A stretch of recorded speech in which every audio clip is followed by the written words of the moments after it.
Shut up and sit down.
Shut up and sit down. Hello, good evening, and welcome to another episode of Build, Paint, Play. My name's Dave. I'm Dan Ozborne, not Jake. No. And tonight we are joined by Courtney. Hi, Courtney. Hello. Hi. Courtney's joining us all the way from warm and sunny Edmonton. Oh, yeah. It's just gorgeous and tropical here. It's not snowing at all. It hasn't been snowing for 3 days at all. No. Okay, that's good. That's good. It snowed here yesterday, and this morning as well. But we didn't get enough snow to sort of have a 2-hour delay or anything like that. That's fair. And here I'm in Oregon, where it's just gray and overcast and gloomy every day. I think this afternoon, this evening, would be perfect Oregon weather. I think it's just fog. It's just it's like Stephen King's the Mist kind of thing. It was terrible driving home. But welcome. I'm glad that you're here. Just going to say hi to everybody in the chat. We've got Scott Radom joining us. Evening. Glad to see Canada represented on the team. I spent a lot of time in Edmonton. Wondering if you know any of the same people. Probably, yeah. No doubt. Luis is here as well, saying hi, hello, everyone. Mark Maxey's joined us. Dave Hummel. Raytheist is here. Oh, no, what is this madness? Who knows? The lack of mohawk. Oh, come on, I'm trying. Give me several months. Yeah, it'll be fine. More Photoshop is needed. Yeah. I thought it worked so well. It was like, it just cutting out your face and sticking it on Jake's head. In all fairness, my son saw the photo and was like, I don't understand. When did you have a mohawk, Dad? Right. He was thoroughly confused. So good job there. Well, I figured it would be one of those like uncanny valley moments where it's like something is desperately wrong with this photo. And for once, it wasn't me. Nice. Chris Koenig has joined us. Sean Gleason is here. Hello, everybody. Matt Bowles is here. Jonathan Palermo as well. Jonathan's over in Ottawa. Nice. So that's cool. Building my red Corsairs whilst listening. What a time to be alive. Excellent. Oh, and Ray says it's 82 degrees and sunny in Texas. Isn't it always? I think so. Except when it's 95 and sunny. But very cool. Brian Martin is here as well. Hello, Brian. Fantastic. Cool. So tonight, Courtney, we're going to have a chat with you about your hobby career, your painting career, your teaching classes. We've got a whole slew of photos to go through, and then you're joining us on the factory team, the Army Painter factory team, which is cool. Yep, brand spanking new. I think you've already made an impression on the Discord channel. So, good. Oh, good. That is one of the funnest Discord channels, I have to say. It is pretty amazing with Phil and Heresy and Jake. Yeah, Alan, everybody. definitely crazy. So all good. Chris Kemick says, looking forward to my class at Adepticon with you, Dan. Ooh, exciting. Yep, it should be good. Patrick Keith has joined us as well. Howdy, howdy, howdy. So yes, as well as having Courtney, the reason that Dan has joined us is because I asked him. Thank you. I appreciate that. I appreciate that. Apparently, he struggles to say no to me. But tonight, Jake is in Louisville, Kentucky, at the Gamma Trade Show. So, because I always need help on these things, I'm pushing buttons, and sometimes my train of thought goes off in a weird direction. Dan has agreed to join and act as guest co-host. It's okay to say that you missed us and you just wanted more awesome people in your life. That's all right. We're here to support you. We love you too, buddy. I totally missed Dan, and I needed more awesome people in my life. There you go. There you go. See, that wasn't hard. Yes. So, super cool that we're going to be doing that. Where's Jake? Where's his sick note? Yeah. That was just his sick note there. Yes. He's at Gamma. Hopefully he's having a great time. I am excited that the Gamma trade show, so the Game Manufacturers Association trade show, is going to be in Baltimore next year. All the way to Baltimore. So it'll be in walking distance of my place. Nice. So I'm excited about that. So I'm going to take some time off and hang out at a booth with Kit and Derek from Game Envy next year. So nice. But until then, I just have to live vicariously through the Facebook posts. I went to Gamma like 20-something years ago when it was in Vegas, and let me tell you, like, they thought, like, they booked me in the evening. They were like, "Oh, you have the bad shift. I'm really sorry," but like the truth was, it didn't have to be there till like 2 p.m. So I just went out and partied all day, all night, and then like slept in, and it was like 10 of 10. It was amazing. It was incredible. That is the advantage of Vegas. I went in 2009 when it was in Vegas. Just after I started work with Battlefront Miniatures. It's a fun show. It's obviously a vendor-oriented show, so it's a different clientele group that you're talking to, but it's a fun show. You get to have interesting conversations. You get to talk with game store owners and other gaming companies. But yeah, it's a lot of fun. Yep. Excellent stuff. What do we got? Oh, Alan is here as well in the chat. The hobbyist printer. Nice. Hi, Alan. Says, luckily Dan sounds very familiar, very similar to Jake. Except Dan hasn't mentioned hockey yet, so I'm sure that'll come up. That'll probably come up. Yeah, maybe. Well, at least from Courtney. It'll come up from Courtney. But yeah. Excellent. But yeah, tonight Dan is the designated painter. I am. Dan is painting some stuff that he is not allowed to talk about. So let's ask him lots of questions about it. I can talk about this. No, I can talk about this. Oh, cool. Got a Anchorite shrine? It is. Yeah, it's an Anchorite shrine. I started painting it on Twitch a couple days ago. Super fun. I've had it like on my desk for like 6 months. It's still like halfway painted. Nice. Need to get it done. Get it done. I do. Have you painted any Trench Crusade stuff yet, Courtney? I did the Creature Caster Trench Crusade models. I did a bunch of models for them, and I loved them. They were fantastic. So the whole Great Hunger. The Great Hunger by Creature Caster. Very cool. Yeah. Yeah, those models were really great. So good. The one that's the has the kind of the wings. Yeah. That's super frightening.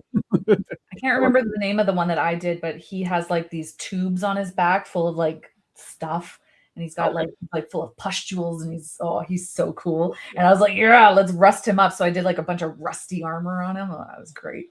Awesome. That's super cool. Matt Bowles, you're not allowed to ask what he's painting. Not allowed to. He's not allowed to tell us anyway. Keller's joined us as well. Kel Reva has old friends in town, so he'll be here until they show. Yes, they are gaming friends, the best kind. This is true. All my friends are gaming friends, I think.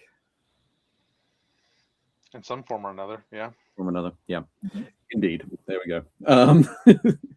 Cool. So let's get on to talking, mainly because Dan sent us some photos of things he's been up to since the last time he was on the show. Well, I put those into the slideshow, but of course I put them in after some other stuff. Of course. So let me just get in there now. Clicking the buttons, pressing the things, the windows, and signing off nice and early. I want to say thank you very much to the Army Painter, who are season sponsors. Jake and myself, and now Courtney are members of the factory team, Painter factory team. I think this year we're going to be doing a lot more fun, cool stuff at shows. There's going to be a larger presence of us at around the globe. So that'll be exciting. We've got a show that we'll be talking about a little bit later that Dan and Courtney are heavily involved in. So pretty excited about that. I know that Jake is also super excited about that one and is trying to get the entire Army team. I love that he's so excited. That brings me joy. It is amazing. I think he wants to get like a massive Airbnb and just load the entire factory team into it. Yeah. For shenanigans. So I mean, we talked about an RV, an Army Painter RV. That, you know, maybe the Army Painter has some extra cash to buy an RV and then we tour. I know that Kat's talked about that kind of thing before. Amazing. Yeah, if it starts like if Jake starts driving it from Boston and then he drives down, picks a few up, and then across the Midwest, picks up some more. Could it be like, instead of the Oscar Mayer Wienermobile, could it just be like an Army Painter like paint bottle mobile? Yes. Sure. And we have dippets sitting on top of it. Yeah. There you go. Amazing. Yep. That'd be perfect. Got it all planned. Let's make sure we cut this out as a clip and send it to Kat. I'll text her right now. Yeah. Excellent. But this slide is something, I don't know if you folks have watched this video yet, but the You're Not Supposed to Be Good at This Part 1 video is up on the Army Painter YouTube channel. Definitely go and check it out, particularly if you're somebody who's like, oh, I've been doing this for a long time and I'm still not where I want to be, or I've just started this and I'm not where I want to be in your painting journey. This is a fantastic one. Loads of fantastic people who talk about where they are and how they feel about where they are in their journey. And it is one of those things, like it's a weird thing to do, put acrylic paint on tiny little dudes, and but it's super relaxing and fun. So it's wild, yeah. Until it's not. Well, it's not. No, it's not. True. It's true. But definitely go and check it out. Part 2 is coming soon, but it is a very cool video to look at. Next up, Adepticon. Courtney, Dan, and myself will be at Adepticon. It is only 21 days, 3 weeks until Adepticon. So not at all disturbing. I only have a few more tables to build and pieces of terrain to paint, and only another 20 miniatures or so to get done.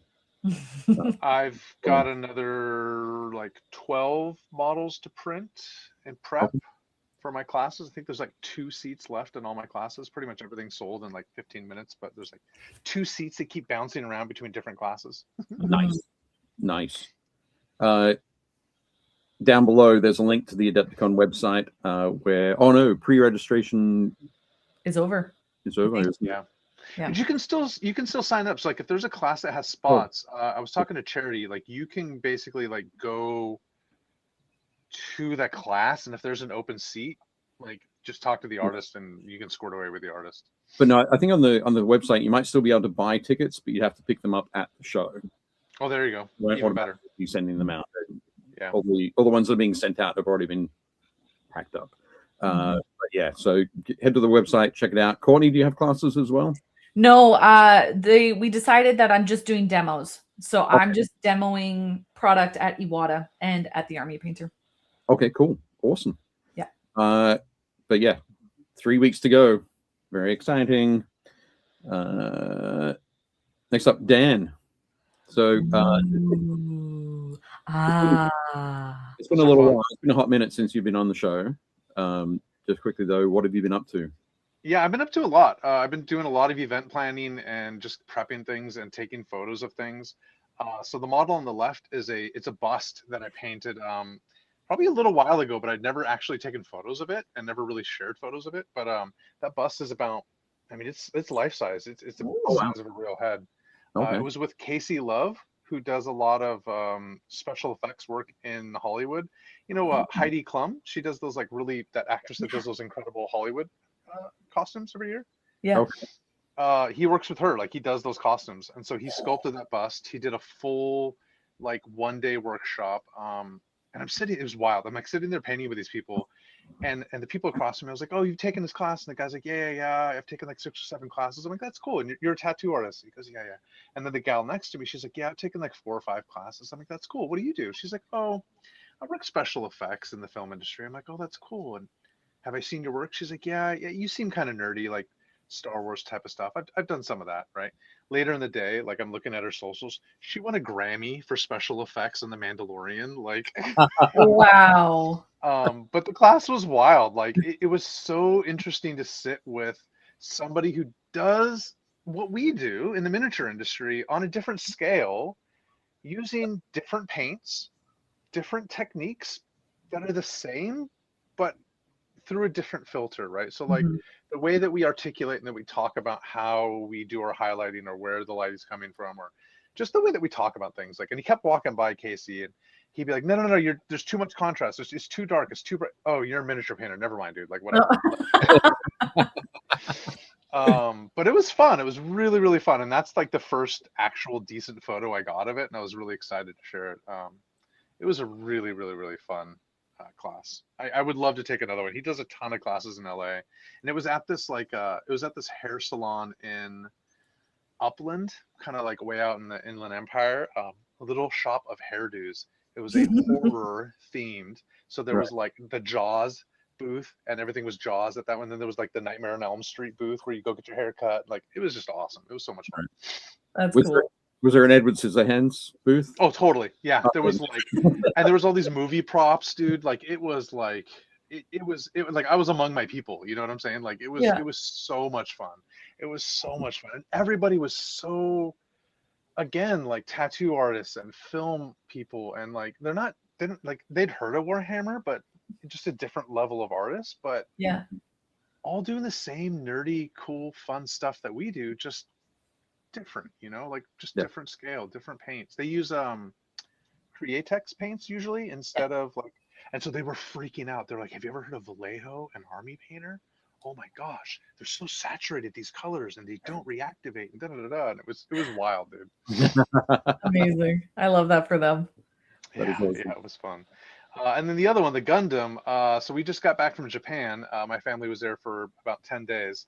And there was a Gundam, like a 1-day mini convention at a local shop. So my son had like feverishly built this Gundam so we could go take photos at the little photo booth at the store locally to us. So that's his model. And he got a chance to, proudly showcase the model that he built. And it was a lot of fun to kind of do something with him that's at his level and that he's super excited about. So we've been working on some Gundam, and which is, again, it's a very similar to our hobby, but different little aspect, right? Building is obviously like a much larger aspect within the Gunpla hobby community than it can be within the Warhammer community, where there's a focus on scribing and other little details. So it's interesting to find these adjacent hobbies that share so many similarities to kind of tease out the little things that I enjoy from them, and then kind of dive deeper and bring that back to the things that I like, and just kind of marry. That's the thing I really love. I love collaborating with people. I love collaborating with events, and I'm learning that in the hobby industry. I'm finding all these adjacent things and kind of bringing them together. So I want to bring more scale industry. I want to bring more modeling techniques and just kind of bridge it all together. just quickly, I do have a thought on that, but I'm going to say hi to Josh, who's joined us, Josh Potter, and Hank has joined us as well. What's up, Hank? Going back to the Adepticon thing, Josh says green handshakes in the denomination of $50 could also get you a seat. Yes. Oh, but Hank's now. It just has to be official. Hank's here. It has to be very official. Definitely go through the website. Don't stand outside with cash in hand. Or $100. Yeah, or 100. Yeah, that makes it less official. I mean, I'd take that, but that's like an American Canadian conversion, so it'd be like double. Yeah, fantastic. It's like $1 million. $1 million. Awesome. That's cool. But yeah, no, I was going to say. So there's a guy who has a YouTube channel called Night Shift. Martin Covert. Yes. Eastern European scale modeler, does beautiful work on tanks and dioramas and that kind of thing. And whenever he gets to the figure, like it's like 1/35th scale tanker or something like that, he's always like, "Yeah, I'm not really good at painting the figures. Like, oh, here's a way that I kind of do it," but it's always like an afterthought for him. Like, dude, all of those things you used on the tank, you can just use on the figure as well. It's not just because it's got cloth and not like Zimmer it. Yeah, you can do it. So I don't know if you've got photos of, maybe jumping ahead a little bit, but of a Maschinenkrieger. Have you heard of that? Oh, it is jumping ahead a little bit. But, okay, we'll get there. We'll jump ahead to it. Okay, there you go. So I found this thing. I had heard of it, but never seen it. But Maschinenkrieger is this like weird Japanese like retro future dudes in suits. It's a robot suit in space, but not space. But like it's kind of a tank, but I don't know. It's a scale model that you would paint, but it's kind of like 1/20th scale, so it's like bigger than a Warhammer model. But I bought every single one at every single store that I went to. Like, oh, that's amazing. Yeah, my wife loves me very much. She was prepared. We came home with 4 luggages full of just models. Like, you can see that stack. Like, that's amazing. I'm not exaggerating. I went into that. So yeah, that one on the right side, Miyake, that's in my wife's hometown in Kushiro. It's a super, super small town. I literally bought every single Maschinenkrieger model the dude had in this entire store. And then he told me about this other place called Omu in Sapporo, and I bought every single one that she had in her store. And there was like this group of dudes that were like kind of like awestruck with this like weird Gaijin white dude buying all these things. It was ridiculous, but it's all scale modeling. So yeah, it's, you know, it's these just suits of armor. And then like on the way out, I found this little gachapon, this little you put your coins in and you turn and you get a little random toy, and it's like this little gachapon Maschinenkrieger frog. And so there's a guy, Lincoln Wright, he's this Australian dude, and so he does the same thing like Night Shift, where it's this weird combination of different paint techniques that like we touch upon in the Warhammer hobby, but unless you're a real vehicle painter or Titan painter, you don't really do a lot of. But then like you look at the way that they paint their figures and you're like, oh buddy, like you could still paint that figure too. Yeah. Like exactly. You don't have to hide them. Yeah. I bought all of them. My daughter bought onigiri. Onigiri is it's a rice ball, and so it's a model of a rice ball, but every single grain of rice you have to glue together. Oh. And there are like several hundred of them. Like, oh my gosh. Yeah. And a Hello Kitty Gundam we got, and yeah, it's out of control. Do you have to like shave off the mold lines? Yeah, I mean, I don't think she will, but there are going to be mold lines. Yeah, on hundreds of rice grains. That's torture. She got one. It's little gyoza. It's little fried dumplings. Like, that's amazing. It's a little it's ridiculous. But we had so much fun. That's excellent. Louis says, talking about Louis came to us through Gundam. So that's why I not only paint miniatures, I also build model kits and Gundam. Scott says, hey, the Looney is like 0.745 today. Go us. Josh said, I went snowboarding for a week in Canada for about the same price as a single day ticket in the US. Malev has joined us as well. Hi, Malev. Says Maschinenkrieger is a whole vibe. It is. Mark says they're so detailed. Josh also said, I think the Maschinenkrieger has a 15mm option. If I recall correctly, there are rules for it, but I'm not 100% sure on that, so don't quote me. Sorry, we just did. Did great. Yeah. And I definitely hit that dude's sales target. Like his eyes, because at first he was like kind of apprehensive. He's like, "Why is this white dude here?" And he wasn't really talking to me much. He was kind of talking to my wife, and then he saw me grabbing boxes, and he saw that I didn't stop grabbing boxes. Yeah. Like, oh, it doesn't matter why he's here. Right? Yeah. Fantastic. It was fun. That's great. Yes, there we go. Jonathan Blower said, Dan, you gave him his daily sales targets for the next week. Regale his friends for the fable of the guy who put his store out for decades to come.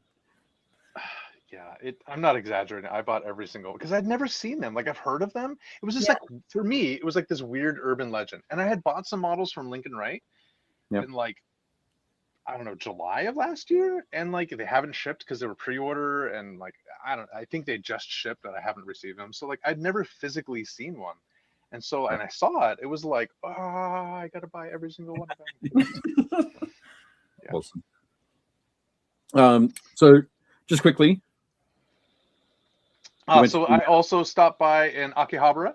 There's the Warhammer Cafe, so you can see there that I'm hammering the store manager. Awesome, beautiful store, really, really cool. So if you've been to the store in Texas, the store in Los Angeles, this is the third cafe store, and it is by far the best one. They've got this full LED display, hobby table set up. They've got display models. It's gorgeous. It's beautiful, and there's it is in Akihabara, like the biggest nerd central area. They actually just did a pop-ups event this past weekend where the US event team flew out to help them.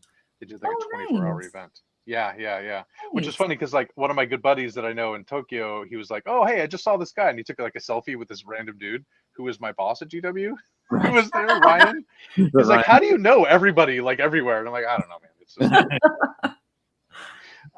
And then also you can see there we were at the Sapporo Snow Festival where there were massive sculptures. That's kind of one of the reasons that we went on vacation. But they were like giant Gundam snow sculptures, and it was an awesome family event. We got to spend a lot of good quality time together and buy 4 luggages worth of models to bring home. That is cool. It was fun. It was a lot of fun. That's awesome. Good for you, Dan. Good. Thank you. We even got a 7-Eleven Gundam. Like I don't know where it is. It was ludicrous. Like everywhere we went, I was like, "Oh, Mama, look, there's a model store." She's like, "We got it. We don't have time. We got it." Yeah. The 7-Eleven Gundam, does it have a little hot dog roller on the shoulder? No, it's in all the Gundam or it's in all the 7-Eleven colors, and there's like different variations of it depending on which 7-Eleven area you're in. Like it's a whole thing. It's a whole thing. Yeah, it's out of control.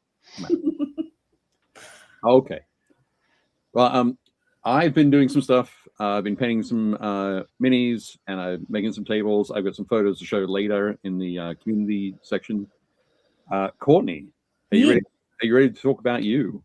Oh, it's just one of my favorite things. But yes, I am. Awesome. Here we go. So, Courtney. Yes. When did you first start painting miniatures? Tell us you can see in the slideshow, the one on the left is the first model I ever painted. Awesome. Yeah. So I started painting in 2018. A friend of ours, we were playing Star Wars Imperial Assault, and I was the Jedi, of course. And they were like, "Hey, did you know that you can paint these?" And so when we finished up Star Wars Imperial Assault, we started Gloomhaven, and my friend was like, "Well, here's all my paint and supplies. Why don't you paint our models for us?" So that was my character that I chose, and I painted her, and I was like, "Oh, this is kind of fun. I like that." And then my friends all decided I was pretty good at it, and asked me to start painting all of their board games. So I started painting all of everybody's board games. So the second model you see there is from. It's from a game, Dark Souls. There we go. Woo! It's from Dark Souls. Those were like my favorite models to paint because they're so cute. And he's like a one-punch mushroom man, and that's his little baby mushroom.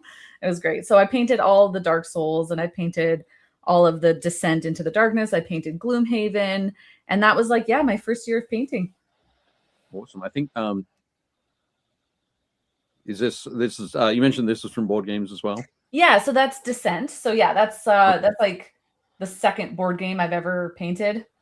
But yeah, it's a lot. It was a lot. A lot of models right off the bat. So that took me a couple months. Sure.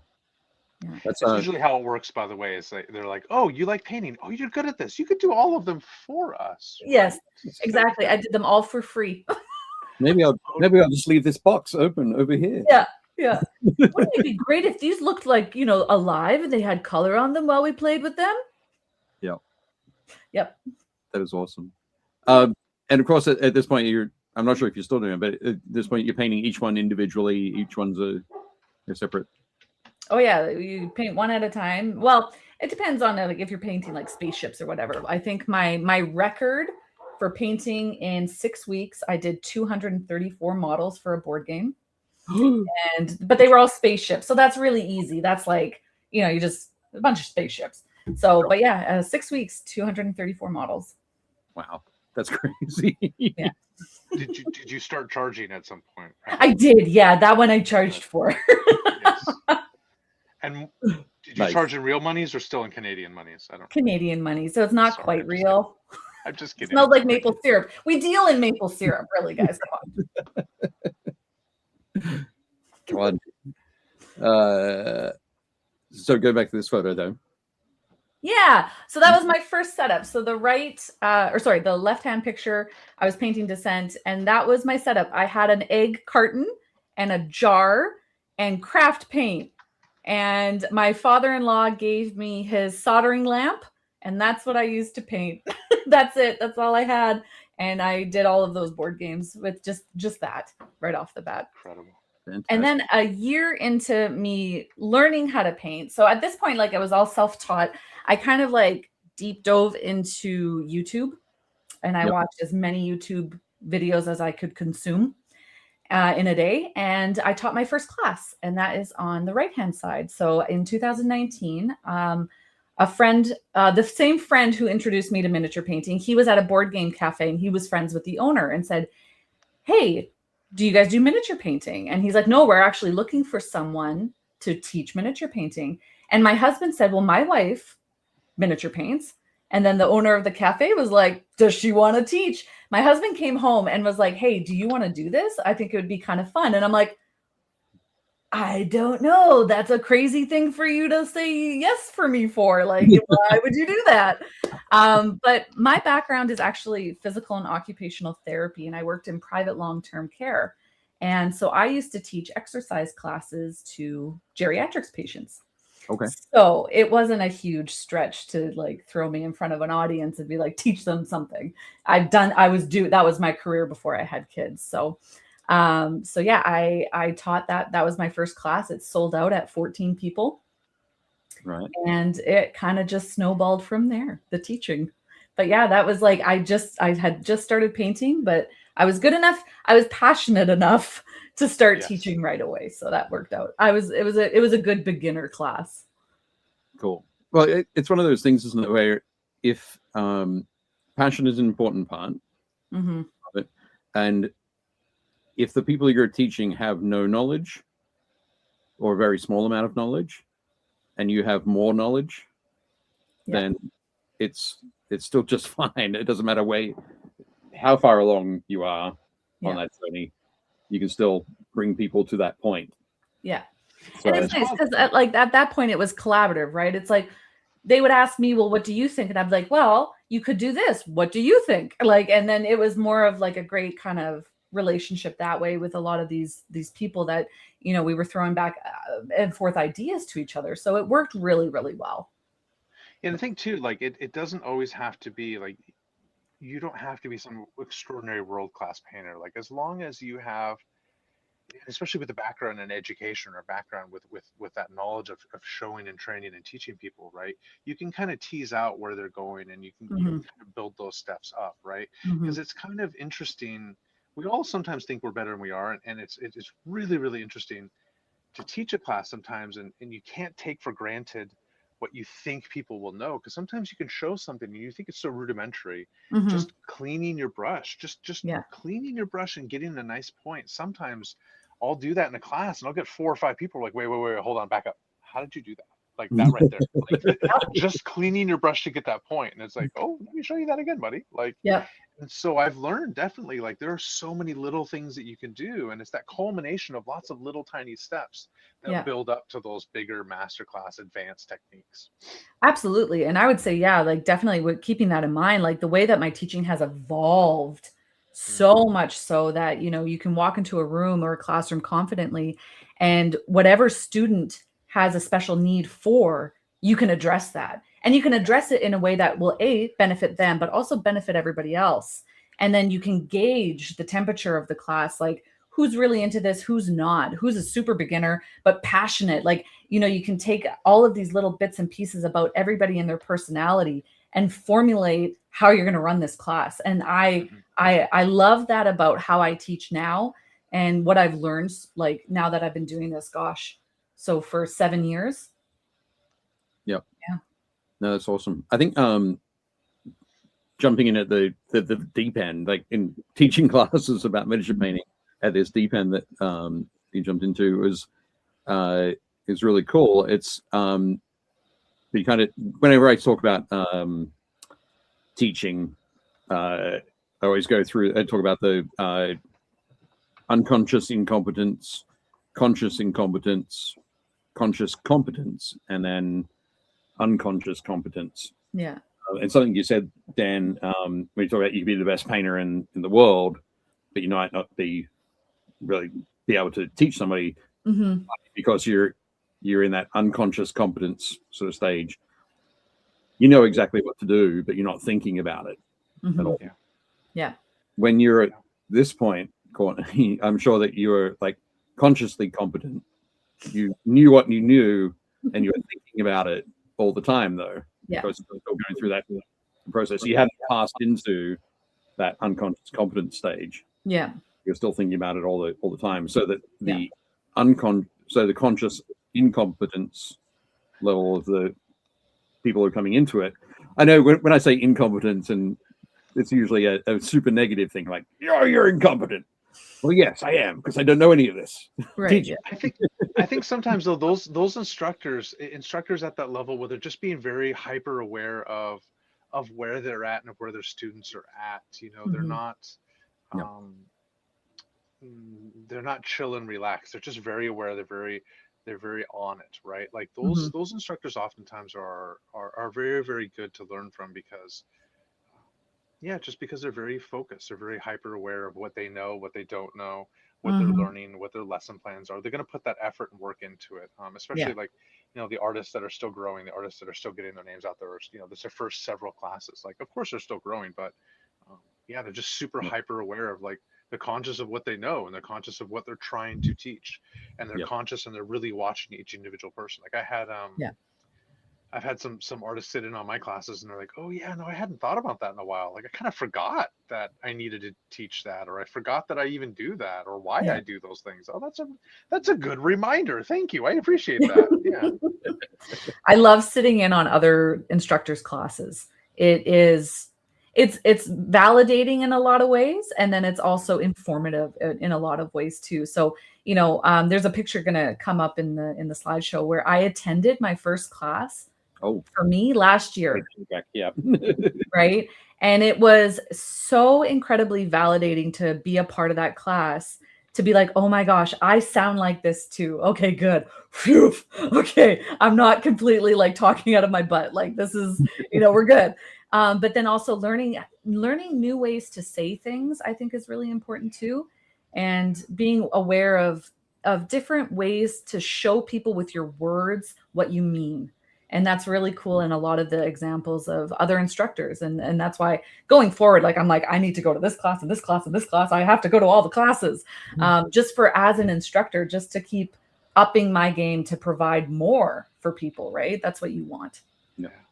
Do you find when you're thinking about that, are you picking, okay, I haven't seen a class from this person before, haven't seen a class from that person before, or are you picking it based on the subject?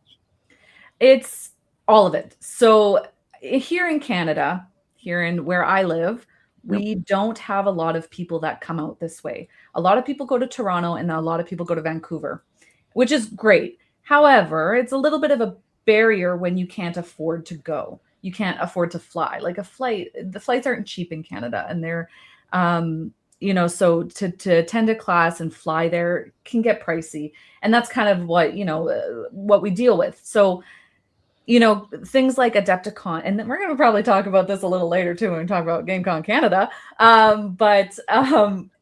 Being able to, provide that for people locally, to be able to say, hey, well, I'm doing a skin tone workshop, which I am doing next weekend.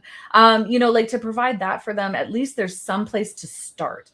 So if they're like, yeah, actually, I really want to learn more about this. Okay, well, you know what? We've got like a Golden Demon winner. They're flying out to Vancouver. They're flying into Toronto. If I give you the base and you want to run with it, they're going there. So there's other instructors going here and there. So I also want to bring more to this province that I live in, and do as much as I can. But I have limits, right? Like, time is one of those limits. I don't have a lot of time. So, I giving people a foundation and whatever I can teach and share that knowledge with them. And if they want to run with it, if they want to go to a different instructor, like, yes, go test it all out, see what you can find. There's amazing artists offering amazing classes. Yeah. Excellent. In the chat, Malev says, I've been running paint and takes at a local cidery, and I don't even talk about my painting at all, nor even bring examples. There's nothing for the fresh minds to compare to, and they walk away happy. Yeah. So that's cool. That is cool. Excellent. Josh says, Dido Malev, try to be very hands-off with my paint and take participants and let them explore the experience. Mm-hmm. And Mark says, having an outside perspective from other painting friends is always helpful. They can see what you might miss with a fresh set of eyes. So, yeah, I can echo that too. I think that fresh set of eyes, it's super helpful. Sometimes I'll take a class just to hear, and you'll hear it articulated, those things that we do, and you'll hear it articulated maybe a different way. And hearing it in that different way kind of either reaffirms or maybe ignites a curiosity or ignites an understanding at a different. You see it done differently, and you're like, oh, okay, and it reassures, oh, I am doing it correctly. I'm not so bad after all. Yeah. Or like, oh wait, hold on, I could do it slightly differently. Or like Courtney is saying, like seeing an instructor articulate something. Like Aaron Lovejoy took a class with me, and I was like, oh my God, Aaron Lovejoy's in my class. What are you doing here?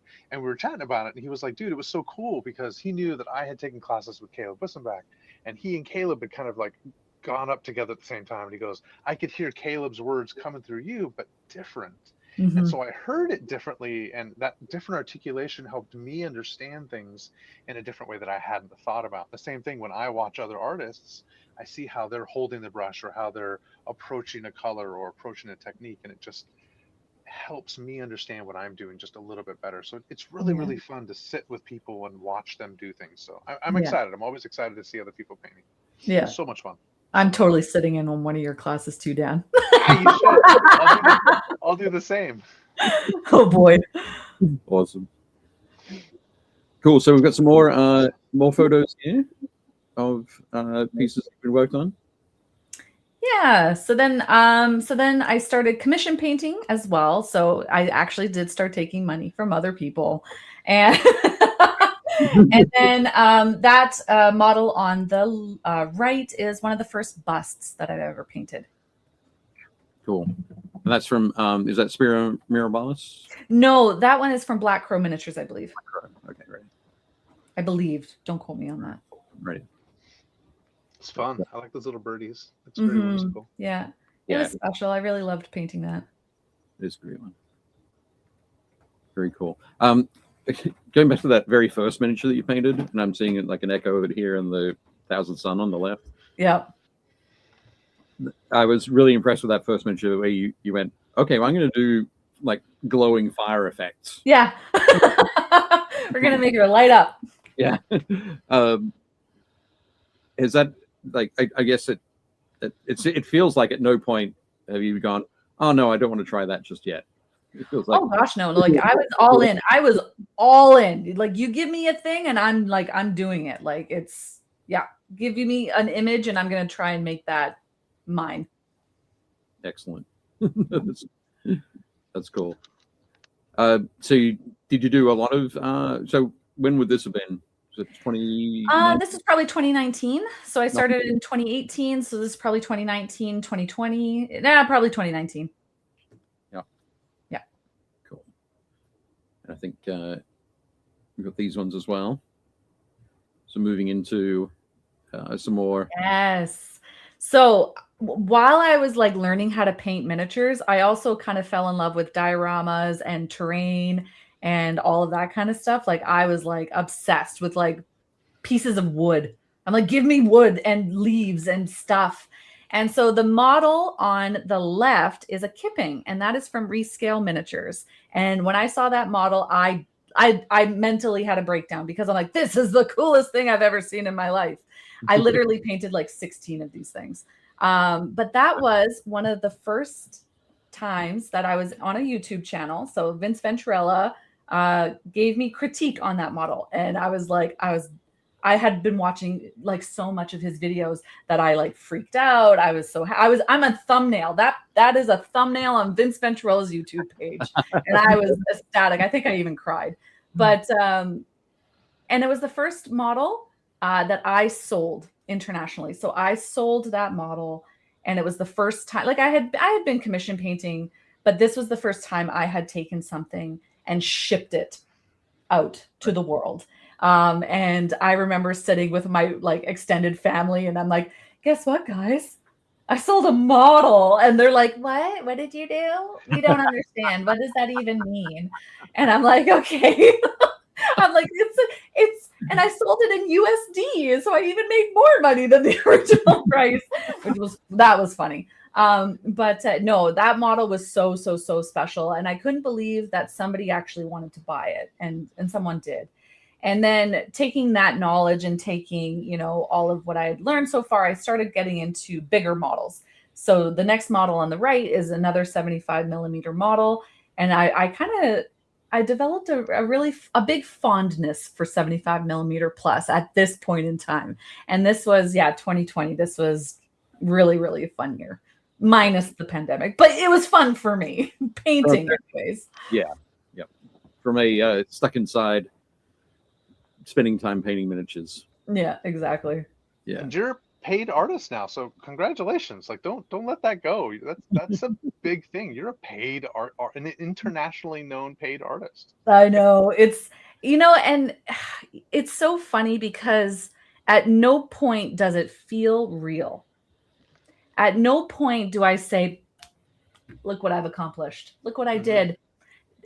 You know, every once in a while, I'm just like, I remember when I first started this we're going to touch upon this too, when we start talking about the Army Painter, I had started teaching with the Army Painter paints because they were affordable for me to buy as an instructor because everyone's using them, right? So you need to replenish your stock. And I looked at my husband and I said, wouldn't it be cool if one day someone bought one of my pieces? And he's just like, yeah, no, that would be really cool. And I'm like, wouldn't it be cool if one day like a company gave me something for free? And and then I'm like, wouldn't it be cool if one day I worked for the Army Painter? I said that to him. I said, wouldn't it be cool if one day I worked for the Army Painter? And, you know, but at no point, you know, am I sitting back thinking like, oh, I've made it. Like I'm so popular now. This is so great. No, it's not like that. And I look at that model. I'm still sad that I sold it because I really actually should have kept it. But but that accomplishment has never left me. That somebody actually wants to look at my stuff is surprising every day. Yeah. Good for you. That's awesome. Cal says it all looks fabulous. Scott said, Dan, never look at Vince Venturella holding a brush. It's like seeing every page of the Necronomicon at once. Your brain. Yeah. I've seen it actually. Yeah. It's a little mind bending. Matt Ball says, manifesting your dreams. Yeah, it kind of feels like that. And you just never know how big to dream, I guess, because when I got 100 followers, I was like, this is the best day ever, you know, and it's still to this day, even now, I'm just like, look at what has happened. Like that has happened to me. Like amazing. Who would have thought? That's awesome. That is very cool. Oh, these ones are fun. Okay, so the one on the left is I won a competition for diorama build, and the coolest thing I was playing around with so much. So there is a flying squig attached to his belt via a chain, and I was like, how do I get a squig to fly? Like, I don't have wire holding it up. So there was the excitement of the fun of miniature painting, building dioramas. That is it. This was it for me. I was like, how can I make, like, I want a little squig army. I want like them to look like little dogs and little pets. And I absolutely loved building that diorama, and I won. I won my category. That's awesome. Yeah. It was so much fun. And then I obviously love Lord of the Rings, because who doesn't love Lord of the Rings and Dungeons and Dragons and stuff like that? So I wanted to build a hobbit hole, and so I built a giant hobbit hole, because again, I was still like into the whole like terrain and trees and resin and everything. Like I just love it. It's just so much fun. With the oh, sorry, go for Dan. What I was going to say is what I love hearing is the joy and the happiness you hear talking about the squigs. I was teaching a class at Gen Con a couple years ago, and it was the GW master class. It was when Caleb and we had the airbrushes and all that, and I was painting the Mangler squig for the class, right? Mm-hmm. And so like teaching the class, I'm showing people how to paint this Mangler squig, right? And I was making all these like noises, like these monster noises. I'm like, rah, rah, rah, rah. And that, like at some point I realized I was actually vocalizing the noises. It wasn't an internal voice. And like I looked up and I looked around, and like everybody was kind of like just staring at me, and I was like, come on, like all y'all were painting monsters, like have fun, enjoy, make sounds, like 100%. You need to enjoy your time here. Like, and I love that you're doing that, because it shows like that piece looks like so much fun, and I can imagine you made all the sounds as you were building it and painting it and 100%. putting it on display. You were like rah, Yeah. rah, rah, rah, rah, rah. Like so 100%. cool. I love it. Oh yeah, and like, and the fun thing is like there's a bunch of hidden stuff in the diorama too. That's like, it only if you look really close, you'll see a bunch of like squished gobbos like in the ground, and there's like bugs, and there's mushrooms, and there's footprints, and like all that kind of stuff. Like it was one of the funnest models I've ever, like dioramas I've ever put together. It was great. It's so fun. Yeah, that's awesome. Just noticed we've lost Dan again. Yeah. Which now gives me a chance to ask my question about the diorama on the right, the Hobbit hole. You mentioned resin as you were talking about it. Is the front of that a resin piece, or no? So I'll tell you a funny story. So I was doing a video for the Army Painter today, and I was talking about mistakes and resin. And funnily enough, I was doing a big terrain piece, and I needed a lot of resin to fill it in. It was supposed to be like a lake. And I didn't do the resin correctly, and resin poured out all my hardwood floors everywhere. And we're not talking a little bit, we're talking a lot of it. It was in my hair, it was on my clothes, it was on my skin. I screwed up a resin pour so badly. And then the community really came together, because I freaked out. And I posted it on Instagram, and they all came to help me, and it was great. So I fixed it, and I did the resin pour the second time, and it worked really well. So the model on the right was when I decided I was going to take a break from resin pouring and just do terrain. There is no resin on that. The water is all off off screen. Yeah, exactly. Yeah. Excellent. No, that's really cool. So you built that. Is that all like popsicle sticks and putty? That is, we got some foam. We've got some, we got epoxy, like 2-part epoxies, foam. We've got, what is it called? Hang on, I have it. I can see like a wisp of cotton for the Sculptamold. It is Sculptamold. Oh, Sculptamold radio. Yep. Yeah. So we love Sculptamold. It's hard. It was hard to come by in like 2020, like when everything shut down. It was really hard to get. So I used all of my good Sculptamold, and I used a lot of tufts, and I used static grass. I used real rocks. The Hobbit door is from a company. They sent me like just the door. So I kind of molded everything, and I built the fence. I made the trees. with polyfill and paint and some static grass and different things like that. And yeah, polyfill coming out of the chimney, and the chimney's a straw. What else? What else come in there? Yeah, and then just mud and dirt, and real mud and dirt, because hey, that's free. Yep. Nice. Yeah. That's awesome. Very cool. Excellent. Next up, you sent me some photos of these D&D meetings. Yeah. So this was really fun. So I have a client, and he is a celebrity GM, and he sends me all of his items to paint. And so I received these items, and he said, and this was kind of a point in my career where I was like, maybe I'm actually pretty good at this. He said, can you make this look like the box art? Just straight up, model after model. And I've done like a lot for him. So when he says, make it look like the box art, I honed in my skills, and I make pieces look like the box art. Cool. Match and I'm actually pretty proud of this. I'm really good at matching colors. So I can see a color and I can match it really well. And I'm really proud of that fact. So I'm really proud of the fact that I was able to start taking models and replicate box art and do that for him. And that's when I kind of figured I have a good eye for color, and that my skill had drastically improved. Cool. Yeah, I think you learn a lot. You learn a lot doing that. Yeah, you really do. Particularly on Lucille on the left there, that that blue, and the blue and the white, that's just an incredibly tough. It's very easy to push it one way or the other. Yeah. So how you manage to hit it and get it so close to the box art is great. Yeah. Yeah. Yeah, and this was I think 2021, 2022, somewhere in there. There you go. Said I really thought the Lucille was what was used for the box art. Thank you. Yep. When you sent through the photos, I was like, oh wait, did you do the box art for these? That's super cool.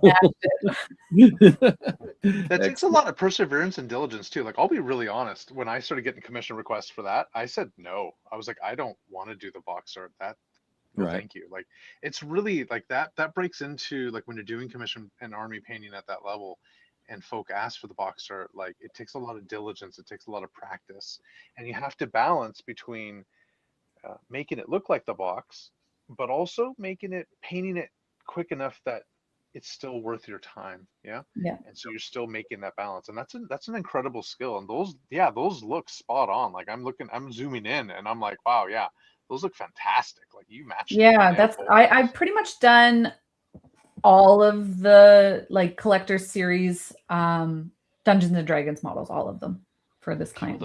Killed it. You killed it. Those are awesome. Thank you. That's very cool stuff. Next up. Oh, more classes.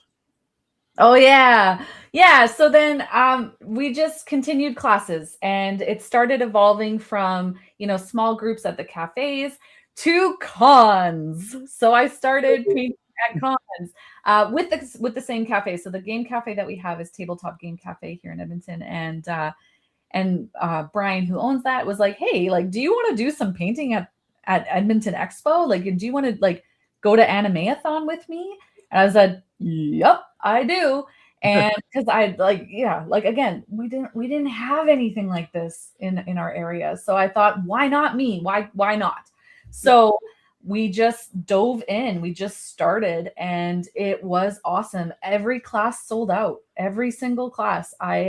There's been very few classes that have not been sold out. So the population is here for it. They love it. And you get amazing people at these cons. And obviously the con classes are a little they're shorter. They're a little less intense. There's a little less information. It's more of hey, this is how you start miniature painting. And so they're really easy to run.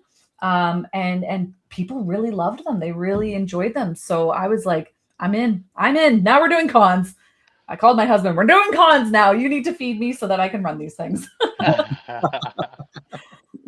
Awesome. That is cool. Yeah. And then also, obviously, looking at the setup on the right at the con, Mhm. you've got miniatures for sale. Yeah. So over time, again, the commissions started coming in a little bit more, and I felt more confident in selling some of the things. So also, I was running out of space, as we all know. We run out of space. So I was like, I need to offload a few things, which is so funny because like I still have most of those models. Okay. A lot of those. Yeah. Well, it's because you wanted to keep them, and so you put that high price tag on them, right? Yeah, and that's just it. Like that dragon on the end, I repainted that dragon to be a white dragon, and I don't think I'll ever sell it because I did that good of a job on it. So I was like, nah, this is mine now. And the Hobbit hole, like I'll be honest with you, the Hobbit hole I did take apart. So I was like, I need this piece for this thing. I need this tree. I need this thing. So like the Hobbit hole no longer exists. You cannot buy it.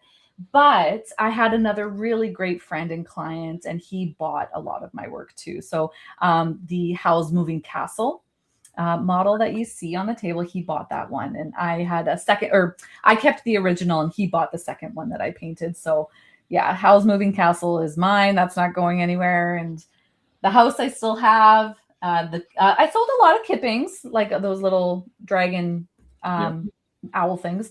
Yeah, no, it's been great. People have been really receptive to some of the models that they need for their game. So they'll pick up, the necromantic dragon that's on the table. Someone did buy that, so it's been fun. Pricing accordingly, of course. That's always an interesting thing. Everyone tells me my prices are way too low, which I'm fine with. That's okay with me as long as they're happy and if they enjoy the model, it's theirs. Whatever. I gave a bunch away for free too. This one kid, oh, bless his heart, he saw like this like troll that I did, and he's like, how much is it? I'm like, you know what, you can just take that because don't spend your con money on this. Just take it and go. Bye. So fun stuff. I love being able to do that. That's fun. That is cool. Don't do that all the time though. Well, make sure you're learning. My problem is anything that I sell, I use that money to buy more models that I build and paint. All that Gundam. Mm-hmm. It's just this vicious cycle of yeah. That's fantastic. I just I don't really sell models anymore. I just let them accumulate on my desk. Yeah. I've got a display case full. Yep. Awesome. Next up. Yes. So this is when things started getting really interesting. So the model on the left is another commission piece. And when we're talking about commissions and box art and painting according to box art, one of the best things in the world is when someone does a commission and says, do whatever you want and paint it however you think it would look cool. And so this is Tiamat, and Tiamat is quite large. Like she's big. She's a big old girl. We love her. And my client was like, just make her look cool. And so I got to do like glowing ruins on her wings. So they glow under a black light and they glow in the dark. And then her heads all have glow effects and special effects and all this kind of stuff. And as an artist growing to this point where, she was a display model, and it was an amazing that my friend let me do that for him and make it to a level, instead of saying just do box art or just do standard. Make her cool, Courtney. You got it. I can do that for you, no problem. And being, able to release your creativity on a model is so special. And my love for large models, I think, is really reflected in, like, you can see model after model is getting bigger and bigger. And I mean, it really has paid off in the last couple of years, all of these big models, with the opportunities that I've had that we can talk about. But yeah, it really kind of took off at this point. And on the right is the first GameCon Canada. So Dan, I haven't even told you this story yet. So I had won a painting contest to be featured at GameCon Canada. However, that fell through. Unfortunately, the company was no longer able to make it to that event. But the owners of the event said, hey, we heard you do classes in Edmonton. Would you be okay with still running some painting classes at GameCon Canada? And I said, Absolutely, because up until this point, all of this was kind of accumulating together, you guys. Like from from teaching to bigger models, and then more teaching and doing this, that, and the other thing. Like it has all accumulated into these moments that have been really, really cool and really like kind of life changing, because it was at this point. Now we're rocketing, we're skyrocketing. Things are moving very quickly. And this first GameCon Canada, I met amazing people. I made friends in the industry. I'm teaching painting with Oded Fair on the Warhammer stage with Nick from Play on Tabletop. And, I'm like, it was mind blowing, you guys. And being able to be that yes person for them made me feel really good. It made me like, hey, I got this. Now, don't get me wrong. I was building models on a concrete floor the night before. We did 125 models or something like that the night before this event in Calgary. So not even in my city. So I knew, like, oh, it was a gong show. But you know what? We made it work. And it was a testament, I think, to, I felt really confident because I'm like, I'm resourceful. I got this. Don't worry about it. We got this. And again, it was my husband too, who fed me literally while I'm he's like, here, eat, while I'm clipping sprues and building models. And, we're just working as hard as we can just to make this work. But all of that experience before, it turned into this. And then it just kept getting better. So like it just keeps going, you guys. It was incredible. But that was the first GameCon Canada. And it was awesome. It was awesome. That is super cool. The idea of being on stage, interviewing Oded Fair, I can never pronounce his name correctly. Yeah. But, I'm sure everybody remembers him from The Mummy. Yeah. And Star Trek. He's in Star Trek. I don't watch Star Trek, but he's in Star Trek. Yeah.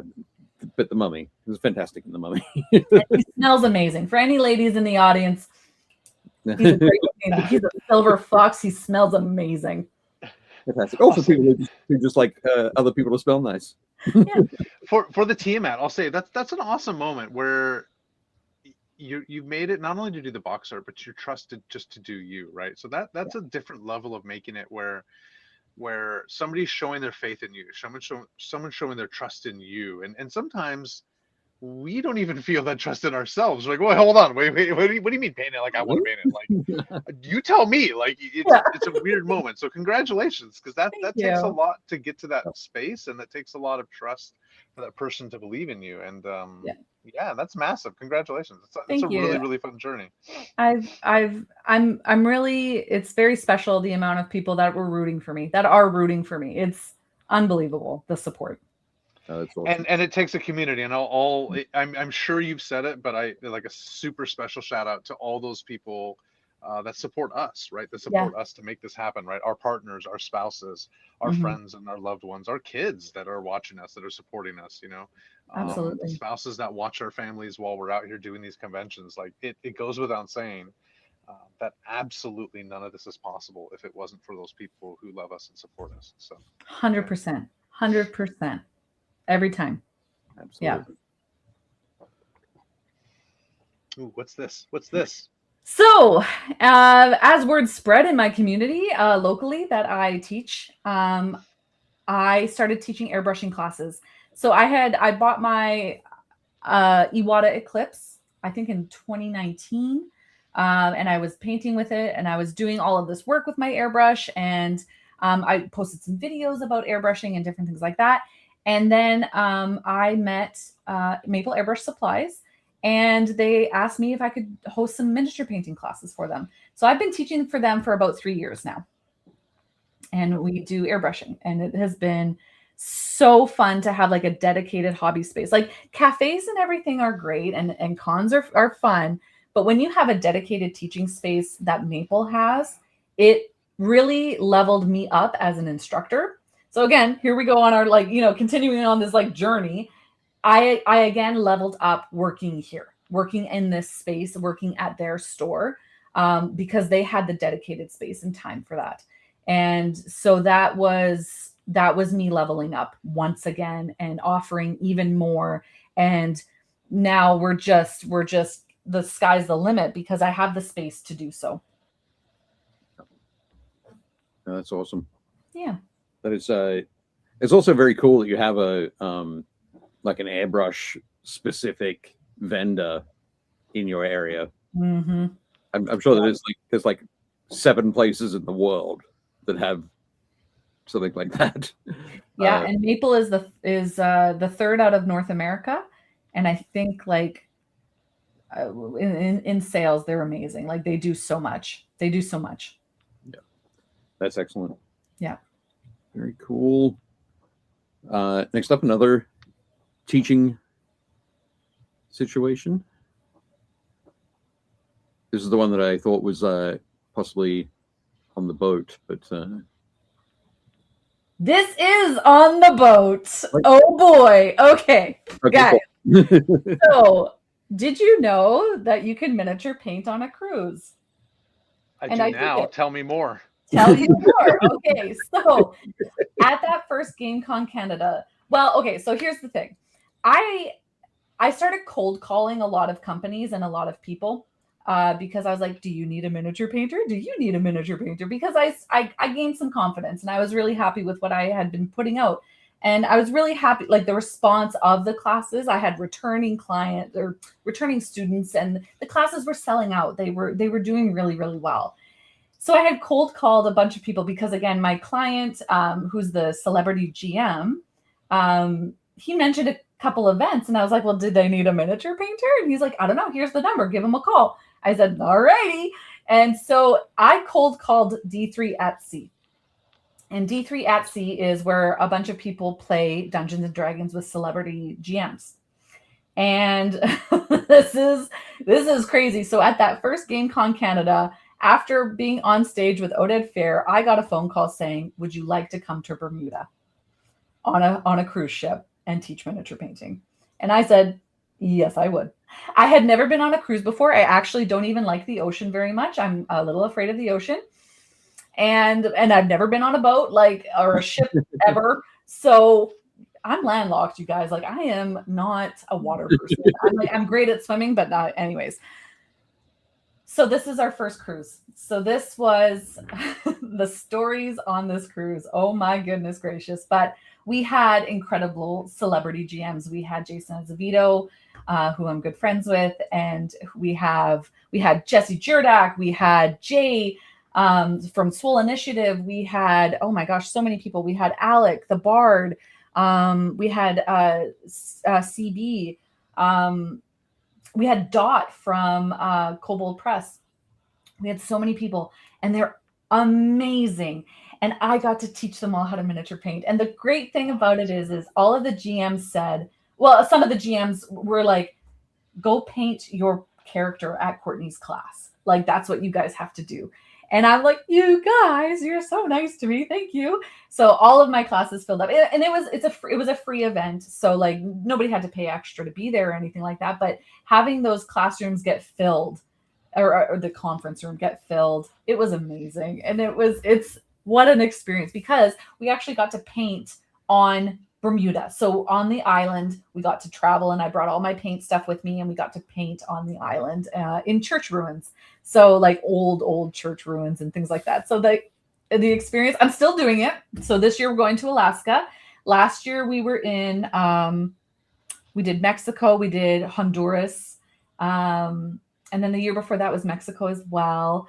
And yeah, no, it's a ride, you guys. It's so fun. It's so fun. I could totally see Sam Lenz doing some like, in the cathedral, we're painting this undead warrior. Like, yeah. And I matched the miniatures to the theme of the cruise. So for Bermuda, we did pirates. Yeah, we did pirates. And then we shipped out of New Orleans last year. And so we did like a witch doctor and some like alligators and stuff. Like, it was so fun. We have such a good time. I love it. That is awesome. When was it? It's 2015.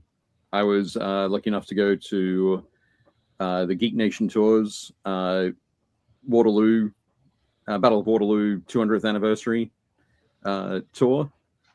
And my role there was something very similar, where everybody, basically on the Monday afternoon of the tour, everybody sat down and they got to paint either a French Napoleonic soldier or a British Napoleonic soldier. Yeah. But yeah, so I know from that experience, I wasn't on a cruise ship or anything, but I was in Belgium with lots of Belgian beer and chocolate. So yeah, it's absolutely amazing when you get to do things like that, where you get to it's not only a class, but it's part of a whole experience that your students are going through. Yeah. We can blow the whistle and they have to storm the trenches, and then they can paint the model after that. Yeah. I will say, sorry to interrupt the flow here, but for that one, when we were painting the backpacks on the French soldiers, a lot of the backpacks were made out of they're leather backpacks, but they still had the cow hide, like the cow fur or hair or whatever, for a bit of a better term, on the outside. But then they had leather edging, like just little strips. And I was like, they're like, how do I paint these, Dave? And I said, I'm not 100% sure. This is how I've always done it, so let's just do it that way.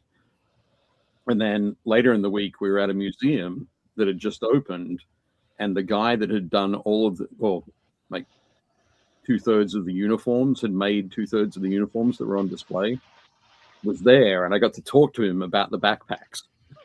Oh, cool. And then that night at dinner, I could say, hey, everybody, you know how I said this? That was wrong. Here's how we should have done it. And here's the dude who told me how to do it. Yeah. So, yeah, it's a lot of great things you can learn. And again, switching perspectives is great. Very cool. I just want to, I see a comment, and I just want to speak to this a little bit. Go for it. My journey has been nothing but failing and losing and failing, back behind where I started. Never forget, stories like this are not realistic. She got super lucky. Never discount the amount of work that all of this took. So yes, I've been lucky, but like I said, I cold called many companies. Yep. And I did 10,000 hours in 5 years of practice. Yep. I got up early and I painted. I work. I'm a mom. I work several jobs still to this day. It is, yes, I've had luck, but there's been a lot of hours and a lot of work behind this. It's not just luck. It's constantly putting yourself out there, posting on Instagram every single day for years. For years, I've done this. And it's not just luck. There's a lot of work involved, a lot of prep, a lot of talking myself through hard situations as well. So there's a work aspect of it too. It's not just luck. Just keep that in mind. So it's absolutely, yeah. I'll echo that too. Like it sometimes we do something and it looks easy, and the truth is, if you're making it look easy, that means you're damn good, because you've done the work to make it look easy. I've done classes, and man, some of the feedback I got was rough, and it was well deserved. There's always a kernel of truth in some of the things. Sometimes you can be like, maybe that was a bad day, chalk it up to something. But it's a lot of work, and any of those steps forward inevitably have always been 8, 10, 12 steps back. Absolutely. Nobody sees that. Nobody sees that. No one sees that. And you don't talk about it. You don't focus on it. I try to be pretty honest about things. I try to be pretty upfront. Like, this takes a lot of work, but I'll echo that. Like, anywhere that I've gotten, I mean, I've definitely had the support of great people like Dave and like yourself, Courtney, and some of the other hobby community. And I've been lucky in that I've known people, but also like they reach out to you because they see that you're working hard. They give you get opportunities a lot of time because people see that you're working hard. They reach out to you. Like I've been an event coordinator within the hobby community for the last several years, and the people that I choose to work with are people that I see are working hard. People that I see are doing the work, are putting themselves out there in a positive way. And maybe sometimes I see that they're a growing artist, and I'm giving them that opportunity because I see that they're a growing artist and I see that they're working hard. It's not just because you won a golden demon. That doesn't matter in the slightest bit. You got silver, you got bronze, you're on the cusp of getting a golden demon. That means absolutely nothing. It has to do with the personality, it has to do with the work that you're doing, it has to do with the energy that you're putting out there, the willingness to collaborate, the willingness to listen, the willingness to learn. And some of it's you never see the rejections. I have not. I've been talking very positively about this experience so far, but I've been rejected just as much as I've been approved, right, guys? Like, I've had people make fun of me. I've had game stores laugh at me. Oh, Dave, you don't need to zoom in. Like I've had people tell me that people were talking behind my back in a public building saying how I'm not a good painter. So why am I teaching? I've been rejected many, many, many times. But I persevered. I kept going. I didn't stop. And don't get me wrong, I cried and I was angry, but you kind of got to keep going. And, however many models that I've painted, how many have I thrown out, right? Yep. That weren't good enough. How many times did I strip a model and repaint it because it wasn't good enough? Right? Like for the however many times I won an award, how many times didn't I win an award? There's been many of that too. So just because I'm telling you about my highlight reel and you're saying it's lucky, well, there's a lot of work behind it too. It's not just luck. I've put in my work. So, just saying. Yeah. Massive congrats to that. Yeah. Massive congrats to that. Yeah. I'm going to throw something else in. And this is always, for a very long time has been my attitude to it. I think I always ascribe it to Plato, but it might have been completely different philosopher. But so that luck is the intersection of preparation and opportunity. So to a certain point, there's semantics, but what you've talked about, everything you've talked about is your preparation, things you've prepared, opportunities that have presented themselves, opportunities that you've sought that have made that intersection to where it appears lucky. Without that preparation, without those opportunities, without you seeking those opportunities or being in a place, putting yourself in a place where those opportunities can come to you. Yeah. It's not lucky, right? Yeah. So that's exactly what I think you've done. You've done the preparation. You've sought those opportunities. When you said you cold call companies, yeah. I was like, that is terrifying for me. Yeah, it is. Completely terrified to do that. Yeah. And which is what, as in a lot of cases, stops me doing that sort of thing. But I'm so glad that you did it, that you've done those things, despite it being terrifying for you, and creating those opportunities, which is really what you've done there. So from that point of view, that's my angle on it, is call it lucky. It's all about building on those things too. It's all about building on that work and and acknowledging that it takes work to get there, and it doesn't happen in a day. It doesn't happen in a week. It doesn't happen. And knowing that people came before you that built on that work too, right? Knowing that those relationships help you get where you are and that you work together. Maybe you're doing a really terrible, hardworking job for 2-3 years before you get to where you are to see the success, right? Of doing classes. And again, a class is, if it comes off nicely, like these classes look like you're having an awesome time. And as an instructor, I know how much insane work it takes to make a class look like you're just pulling it out of your rear and you're just doing it ad hoc. Like that takes an incredible amount of prep work. Yeah. Absolutely. No, that's good point. Thank you. This next photo. What have we got going on here? This is one of the cruises, I think. Sorry, it's just taking a minute. It's the sort of the castle walls. Yeah, sorry, that's the cruise. So yeah, that's when we were painting in Bermuda. Cool. So we're like. Yeah, there we go. Yeah, so we trucked all the stuff onto the island and we got to paint, and the GMs were behind us. GMing in the ruins as well. So they were playing games and we were painting, and it was really fun. It was a great event. Again, that it feels like a once in a lifetime sort of experience. Yeah, it really was. It was very cool. Yeah. Oh, that's awesome. It's cool.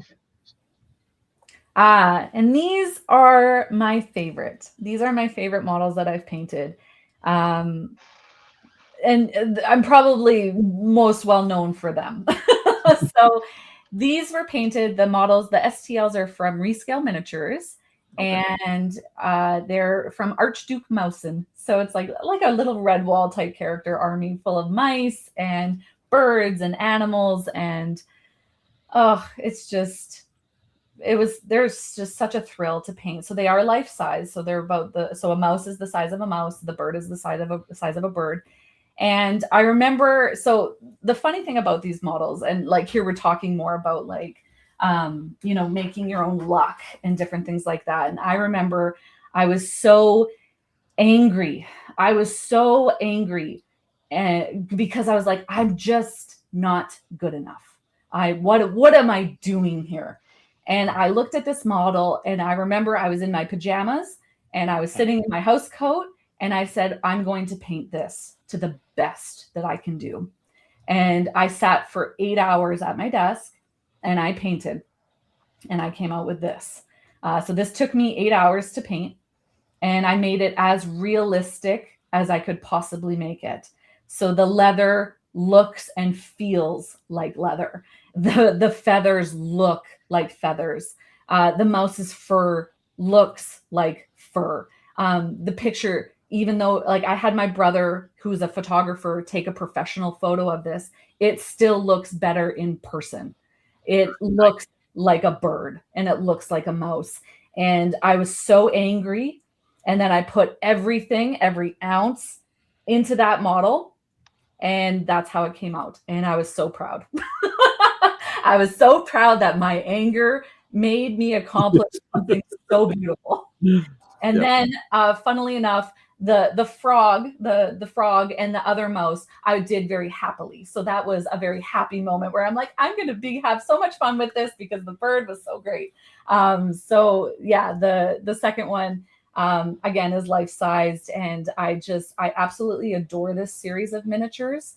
And I think like when we paint with so much of ourselves, it turns out beautiful. And no matter if it's a space marine or a bird or a mouse or a beholder, when we paint with ourselves and with our emotion, it comes out, it's going to be beautiful no matter what. So that's the lesson. This is why I'll never sell these models. Firstly, they're very delicate, but secondly, they hold so much for me emotionally as an artist. Because like I said, like I was so angry at myself. And then I painted the bird and I was like, oh, okay, maybe I'm not too bad after all. Malev says, don't become a commission painter unless you're prepared to hate paint a model. Yeah, that's the truth too. Excellent. But no, these are spectacular. Thank you. And it does look like a miniature mouse riding a bird. Mm-hmm. It looks that. I'm waiting for the bird to start twitching. Yeah. It's just, yeah. I love the softness of the feathers under here. Mm-hmm. Yeah. The belly. And just that sheen across the feathers on the back. And we have a lot of those birds here. We call them garbage birds. They're magpies. Okay. And everybody hates them. But, I was like, you know what? We'll just paint a garbage bird. It's fine. I have a lot of inspiration to draw from. A magpie with blue feathers. Yeah. Wow. Okay. Mm-hmm. In Australia, they're all black. They're all black and white. Oh no way. Yeah, we have our magpies, again, garbage birds, but they are beautiful. Like they are iridescent. They've got a lot of blue. Oh yeah, they're really beautiful birds. Terrible. They make the worst noises though. Like you hate them. But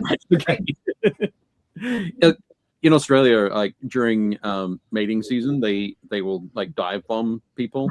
Do they do the same thing in Canada? Well, they mostly stay around dumpsters, so they don't really dive, but they dive bomb cats a lot. Oh, okay, right, yeah. Okay. Yeah. Interesting. Always good to learn more. It'd be very interesting to see a piece where the hate, right? There's like a Jedi quote somewhere about hate motivating, right? But yeah. something that really like, because I've definitely fallen into that too. When you get that like spark of inspiration, you get that like you just can't put the model down. Mhm. It'd be fun to see something where it's not hate, but it's it's interest, it's excitement, it's Yeah. curiosity, right? How those different emotions can pique your interest. Maybe Oh, you see absolutely. something, I don't know, you see something that drives you in a different way, and then compare them. How do those emotions compare to your art, right? Yeah. That'd be really fun to see. Hmm. Excellent. No, very cool. They're beautiful. Love them. And that's just more of the same. Just more rescale miniatures. Just some of my favorite models. I really adore them. It's great. Are the giants on the right? Are they for your D&D client? They were for Jason Azevedo. Just as a hey, I just want to paint you something for fun. Here you go. Nice. He graciously accepted my gift. You'd be a fool not to. Yeah. But yeah, no, they're super cool. But I do love the bat as well. Yeah. Again, the mushrooms on the branch. Did you sculpt those? No, those are a part of the model. I just painted them. Right. Wow. Yeah. There's a much more involved one than I thought. That's super cool. They look great. Yeah. Beautiful work there. The frog reminded me of there's Japanese prints of like little frog samurai that go to war. And they fight each other. Yeah. I love those. Cool. Yeah. That's great. Very cool. Next up. So this is just more GameCon Canada. We're just so happy to continue to evolve the classroom over time. And it was getting better and better each year. So you'll see some more photos of GameCon as we continue. But it's basically, every year we were just trying to evolve and get better and evolve and get better with more feedback. Again, all of the classes kept selling out. We were just so thrilled that everybody kept interest in this and people would come up from Calgary. They were like, yeah, I was in your class last year and now we're here. And I'm like, great, this is fantastic. And it just kept getting better and better with great sponsors and models and paint. Like we were having a really great time. Yeah. That's fantastic. Oh, another couple of models snuck in. So we've got the owl and the dragon. Yeah. Okay, so the dragon is where we start getting into some really fun Courtney lore. So it was with the cold calling, the D3 at sea cruises, the meeting people at cons and everything like that. I started getting studios from the United States asking me to do work for them. Cool. So this is kind of where my career took another big step up. They had seen my work, they had talked to me, and they said, hey, like, so this is the model on the right is for D&D shorts. And he used that in his stream, which was amazing, which was like, he brought out this model and everyone at the table was like, wow, oh my gosh, that's so cool. And you're like, these are big YouTubers. And so this took kind of started the journey of working with studios in the United States and in Canada. And it was a very unique business experience to print these massive figures and then paint it because they're very specific. So it is not it is like better than box art, be better. Do this. I want this color. It needs to be more specific. You're getting into the nitty gritty. Each line, each stroke, each shadow is dictated. How are you going to paint this? Yeah. And then you have to wrap that up and send it in the mail. And you're like, oh my gosh, the amount of stress is incredible. It is like, whew, unreal. But that's when I started working for studios. That is awesome. Yeah, that the whole boxing things up and sending them off. There's an art to it. Mm-hmm. If you're not paying attention. Yeah, absolutely. Yeah, it's super dangerous. I'll tell you at Adepticon, I'll tell you a funny story about some Thunderhawk gunships. Yeah. But just quickly, Josh Potter says John J. Audubon called. He wants his owl back. Yeah, that's a fun one. The owl is just another model from Rescale. Again, a part of the Archduke Mousin, and I just love it. I just loved it. It was really fun. Yeah. Again, spectacular stuff. Mm. That is great. Next up, I think we've got some more. No, we've got after this one. It's colorful. Okay, That's so really this colorful. was the last studio model that I did. This was for Legends of Evantris for their Crooked Moon series. So I painted all the miniatures for their Crooked Moon series, and that was a really special studio experience. And this was just one of my favorite ones that I did for them. He was okay. Now you guys try wrapping that up and sending it in the mail with all of his little ribbons. And I'm not talking; these are not like thick. They are thin. Yep. And he was about this big. Like right. It's a large model, thin ribbons, and he's hollow. So underneath him is hollow. Yep. So I had to ship that, and I was so nervous. But he arrived in one piece, and I was like, thank you, Jesus. Like, this is amazing. No, it was that was a really great commission for that studio for Legends of Evantris. They were amazing, and they had such brilliant art for all of their models that I painted for them. It was incredible, like a very cool experience. Excellent. When I do have to ask, did you cut out? Did you get a block of foam and carve the foam out, and then? Sure did. Nice. Okay, cool. Sure did, and I had to stuff foam underneath him to support all of those ribbons. And then his little arm and everything on top, like you have to individually wrap it and like all of it. It was what a task. That was a task. Yeah. Amazing. I wrapped there was a Titan that I mailed, and I wrapped each individual leg, and they had like little pant legs, and then you just keep wrapping it, and then like you cut out the thing, and it's like multiple layers. It's like one of those like Russian dolls of like layers of wrapping, you know? Yeah, totally. Exactly what it is. Yeah. But no, that's spectacular. I love I don't know the character. I don't know the background behind it. I don't know anything, but I just love the texture you've got on there. Yeah. It was a really fun model to paint. The lips so playful. It's so playful, but like also like no thank you. That's just like nightmare material. Yeah, it's like horror, right? Like it's like it's horror. Yeah. It's great. Horror D&D. Absolutely not. I don't want that anywhere near me. Like, no, thank you. Like, it's beautiful. It's super cute. It's super adorable, and like in such a benign sort of way. Like, at no point in time would you be like, "That is a horrific," but also that is, nightmare material. Yeah. Yeah. Awesome work there. That's fantastic. That's awesome. It's really cool. So now getting on to a little bit more GameCon Canada. This was 2025 last year, right? That was last year. Oh yeah, we had fun. Dan, I can't wait for you to come up. This is be exciting. Fun, right? I can't wait. Yeah. So again, you can see that's quite a full class. I think we had 20 some people in that class. Yep. It was just awesome. We had GW sponsor last year, and it was the first time I was sponsored. Like, I've been in contact with GW. So that was really special and very unique. So again, another really cool milestone for me, and getting to know the Warhammer guys, the GW guys. That has been really special. I've been really enjoying it. Excellent. Yes, and the projector screen and all of the paints. Yes, so that was just I was just super excited that I had a projector screen.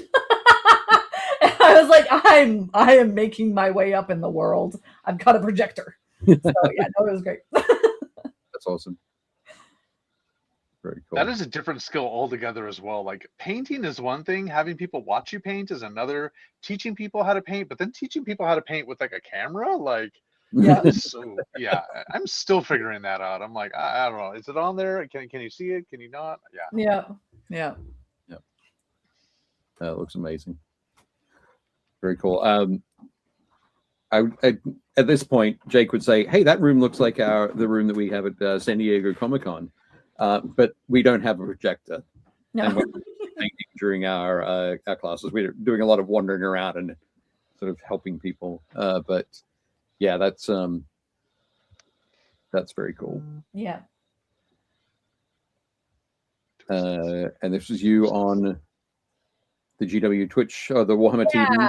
So Because GW sponsored last year's events, they invited me to paint on Warhammer TV. We were painting Space Wolves, and we had an hour to do a Space Wolf. And I was asked, "Hey, Courtney, are you capable of finishing a model in like an hour?"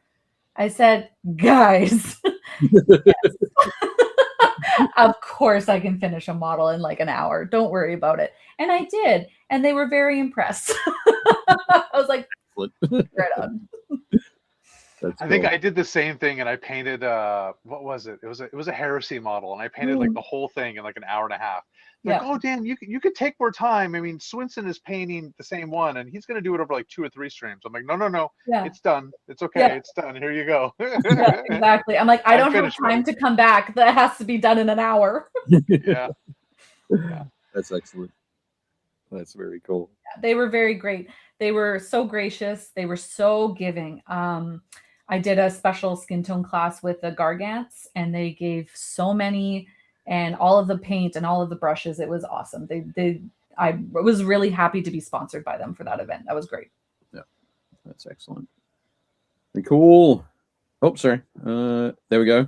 Oh, we mentioned this earlier in the show. Yeah. Okay. So this is my milestone in the last like little while. So this was one of the last milestones that I've had recently. I took my first class with Sam Lenz, and when we were talking about classes being validating and hearing Sam speak and the way that he talks to his students, not only was it great for me as an instructor, it was great for me as a student because I had never been taught to before. And so I felt it was a great class. It was amazing. We did it in Montreal, and it was a 2-day class. And no, this is Sam teaching me how to paint. And so being a part of his energy and his space, and it was so special. I was so enthusiastic, and I was just thrilled to be there. And Sam is a wonderful, excellent teacher, and I can't wait to take another one of his classes going forward. Like, I got the bug, I got the spark, and I got excited, and now I'm excited to take more classes. And yeah, it was great. It was really fun. So that was my first and only class, and going forward, I can't wait to do more. That's awesome. It's quite the bar. Sam is a very sweet, very beautiful human being, and I've taken a couple classes with him, and it's really interesting to see how he has grown and changed and evolved as an instructor. And it's just every time I see him, he's just an awesome human being. Yeah. That makes being taught to really easy, right? Like, so if you're not intimidated by the instructor, it's great. It makes it easy to ask questions. It makes it easy to receive feedback, right? Yeah. It helps. Oh, that's cool. It's awesome. I'm really working with Sam at Adepticon on Saturday night for the Adepticup Army Showcase. Oh, cool. Wait, hang on. I'm also going to be working with Courtney. Oh my goodness. Showcase. Yeah, so I will be, me and Dave, we're going to be walking around. We're going to be judging things. It'll be great. And we're going to be judging it out loud as well. That's terrible. Oh, gross. You're incompetent. I can't even look at it. Yeah. I think I'll be judging something else, but I'll be doing it a little more silently. Oh, you'll be judging my approach. I see. No, I hear you. Didn't need to say any more, Dan. I didn't say any more. I'll adjust it. But, no, it's going to be super cool. I think it's going to be great to hang out. So it's going to be the 3 of us, plus Jason Craze and Duncan Rhodes. Yeah. So it's going to be all the paint folks.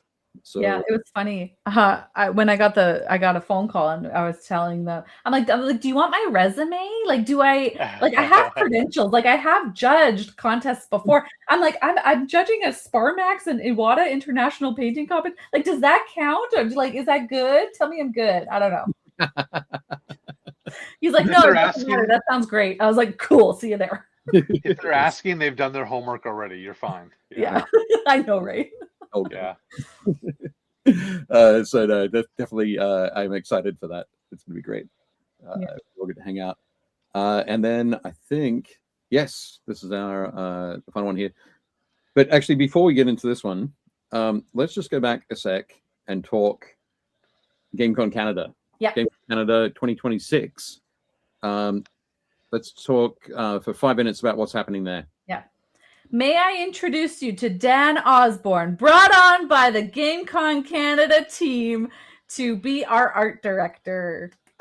Hi. Hey. Yeah, so the GameCon Canada team, they're growing and they're expanding on what Courtney and the team has been doing, and they're just making it bigger. They're making it even more, right? So we're bringing in more artists this year. We're expanding the paint competition that they've been doing. We're having more classes. Courtney's going to be back teaching classes. I'll be there teaching classes. Oscar Lars will be out there. Alex Santos. We have Brennan Baker. We have Greg Holditch. We have, please don't tell me I'm forgetting anybody. Oscar, Brennan, Courtney. I think that's everybody, right? Mhm. Am I forgetting anybody? No, you got We're all everybody. out there. There's a whole group of us teaching classes. It'll be fantastic. There's going to be classes from the introductory level, kind of, beginning level painter, and taking people into that intermediate level as well, right? Even pushing past into the display level painting on all sorts of different topics. So all through the weekend, there'll be different classes, as well as the paint competition. We're growing and expanding that as well. So there's going to be multiple categories that you can enter. And, knowing that it's a growing competition, we're not really sure like how many entries there's going to be.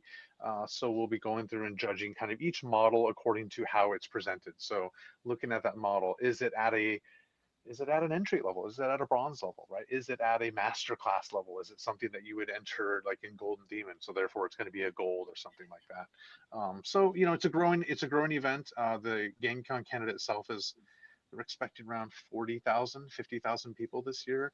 They've got cosplay, they've got video games, they've got board games, like absolutely everything. And the miniatures are growing. So Games Workshop is proudly sponsoring the painting classes, they're providing the models, they're providing the paints, and we're just expanding and growing on it. So it'll be really, really fun. I'm super excited. The owners are fantastic people to work with. Kind of like what Courtney was mentioning and talking about before, you make that own luck, right? You make your own luck. You build on your own success. And I'm really, really proud and excited to be working with people who are supportive, who are honest, who are genuine, and are excited, right? Who are excited to be around, who it's not necessarily that bottom line, just, they're not looking to penny pinch on everything. They're not looking to like take advantage. They're like, no, like we love gaming. We love this hobby. We love this culture. What can we do to support our community? So it's a really, really exciting event. I'm really excited for it. Yeah. That's awesome. And Just, definitely needed. And like I said, because there wasn't a lot in this area, being a part of GameCon Canada and bringing it up slowly and now bringing it up drastically with Dan's help is going to put our city on the map. We are doing our best to bring hobbying, to bring miniature painting, gaming to this part, and share that with everybody as much as we can, right? So we're doing our best. Awesome. Scott Radham said, I couldn't see any hobby classes on the site when I checked last week. Is there a list somewhere? They just went live this week. So I think Monday they went live. Just go right to the front page and click on minis, and all the classes will be there. Yep. Cool. And I'd point out too, like the goal isn't just to make like an Edmonton regional event. It's really to be a North American event. Mm-hmm. The goal is to make this an awesome, exciting event that anybody can come from anywhere, including international folk traveling from Europe or wherever else. It's in Canada, so it's super easy to get to. Well, I mean, it takes a while to get here. We're pretty big. It's a pretty big country, Yeah. So Scott also asked, where in the city is the event? It is at the Edmonton Expo Center on June 19th to 21st. Excellent. And Josh says it's really rewarding working with conventions and building a hobby track. Yeah. Absolutely.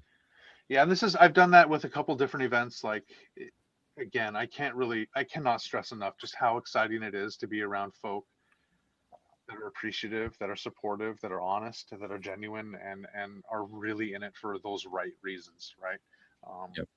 That's why we do these things. That's why we work hard. If you come to the event and it looks like it's easy, that means that we've been working hard to make that happen. And so far, it's been an awesome experience. So I'm sure there'll be a couple bumps. I'm sure, there's always something as things grow and expand, but things are looking really solid and exciting for this year.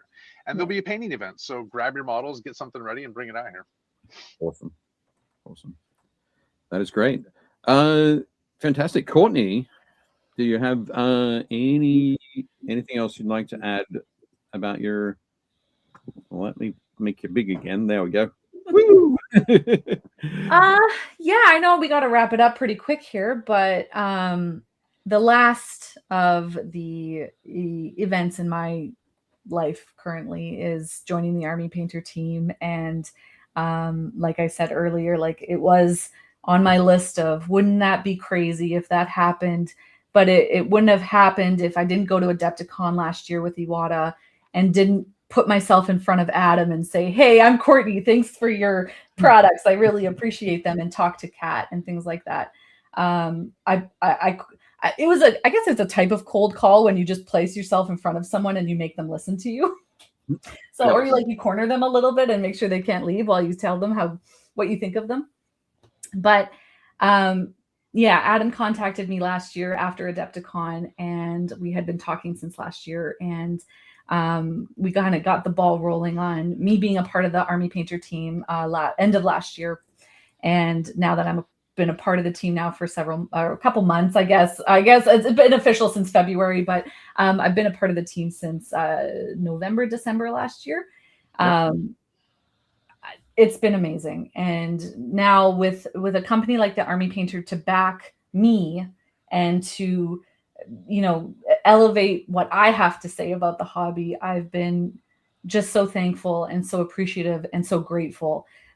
With the resources, the people, the editing, the time, the information, and the Army Painter is an amazing crew. They're a group of amazing people, and I get to be a part of that now. And I just want to say thank you to them, and thank you to everybody who's followed me up until this point, and hopefully you'll continue to follow me in the future, because I get to do more now. I get to do more. I get to share more with a bigger voice and a bigger backing behind me, and that's really special to me. And I have so much enthusiasm that I get to share with everybody now, and so I'm just super thankful. And I'm running out of air, and I'm running out of saliva in my mouth to articulate everything that I want to say. But thank you to Dave, thank you to Jake for putting me on this podcast with them. Dan, for everything. We've been getting to know each other for a little while now for GameCon Canada, and you've been nothing but gracious and wonderful and so kind and understanding and caring, and I thank you for that publicly. Now everybody knows that I think you're just the greatest. So I'm super happy to be here. Awesome. Yeah. Thank you. We're lucky to have you. I mean, we're lucky to have awesome people like yourself in this hobby. It's what makes this awesome to be around. I care a lot, so thanks. Excellent. Dave Hummel says, this is why I'm here. The inspiration, the chatter, the camaraderie, the joy of sharing the hobby. So absolutely. Yeah. And we're happy you're here too. Thank you for being here. Appreciate it. Excellent. So the next part of the show is having a look at the community miniatures, but I know that you have a family birthday going on. Do you have to run now, or can you stick with us a little bit longer? I'm good. We're good. Okay, cool. We will jump in and start looking at some minis from the Build Paint Play community Facebook page. Nice. If you are not a member, you can go and find Build Paint Play community as a group on Facebook. Click join group, and somebody will let you in. First up, Adam Weller. Awesome bust. Yeah. Definitely had a lot of fun with it. I'm going to first call out the saturated greens. Mm-hmm. Everything on the outside, framing that grim face wonderfully. Yeah. I think it looks super cool. I really enjoy the beard quite a lot. The beard. Yeah. So I got a red nose too, in those eyes. Mm-hmm. I think something to let you guys know, Adam's been spending a lot of time working on his variety of textures. And we can see that again in this. Oh, sorry. And Brandon says, yeah, Adam has such a distinct style. But the skin, the hair, the bone, the horns, the metal, everything's different. It's all been treated differently. Well, and just even look at the skull and the shading on it, how that light is playing so nicely on the skull. It looks great. Yeah, absolutely.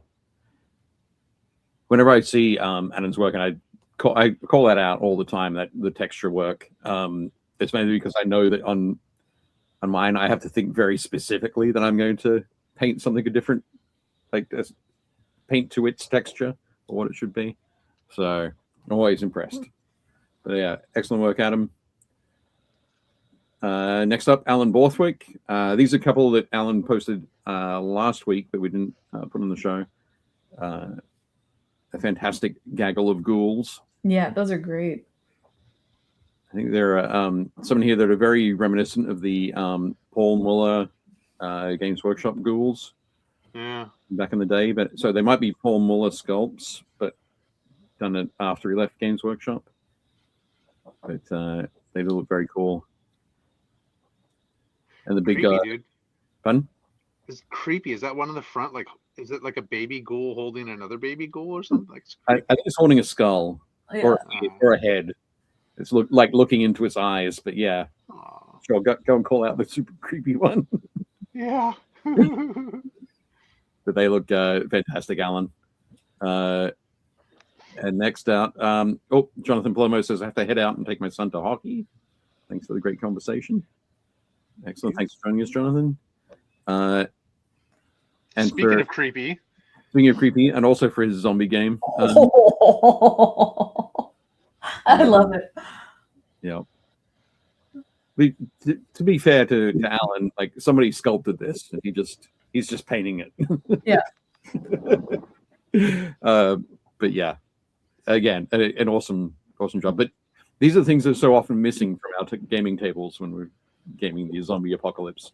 So good. Yeah. Dead gory cows. Yes. Yeah. You see them all. They walk past them all the time in The Walking Dead, right? But they do. Yeah, they do. There's always something bloated on the side of the road. There we go. Beef. It's what's for roadkill dinner. Nice one, Dave. Next up. Sorry, Alan. They look fantastic. You can check those out on the Facebook group. Brendan is working on his team tournament, 40K team tournament army for Adepticon.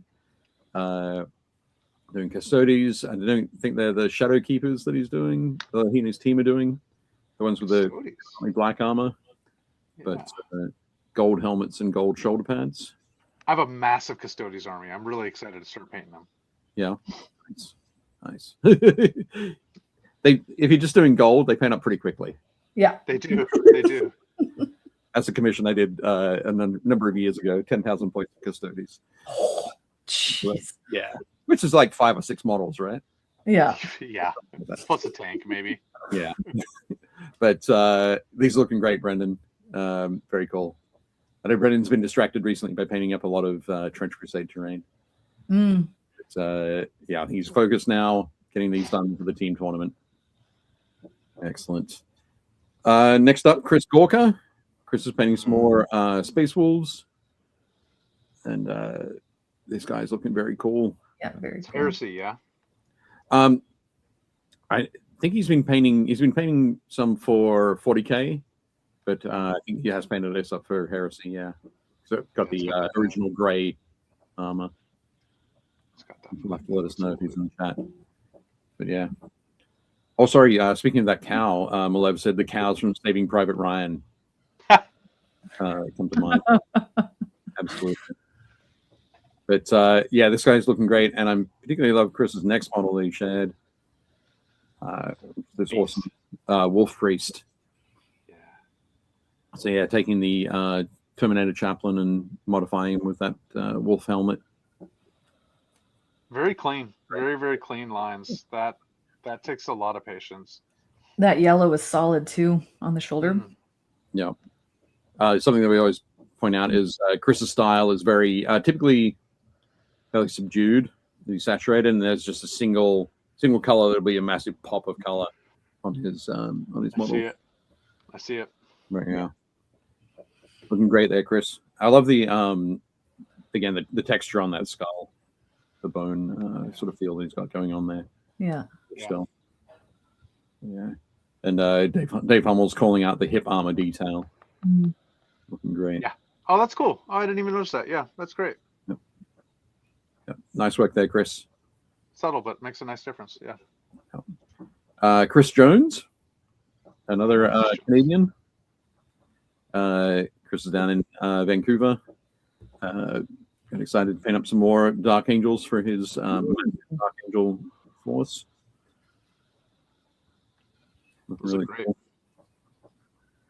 I love the guy in the like with the rifle slung and the pistol out.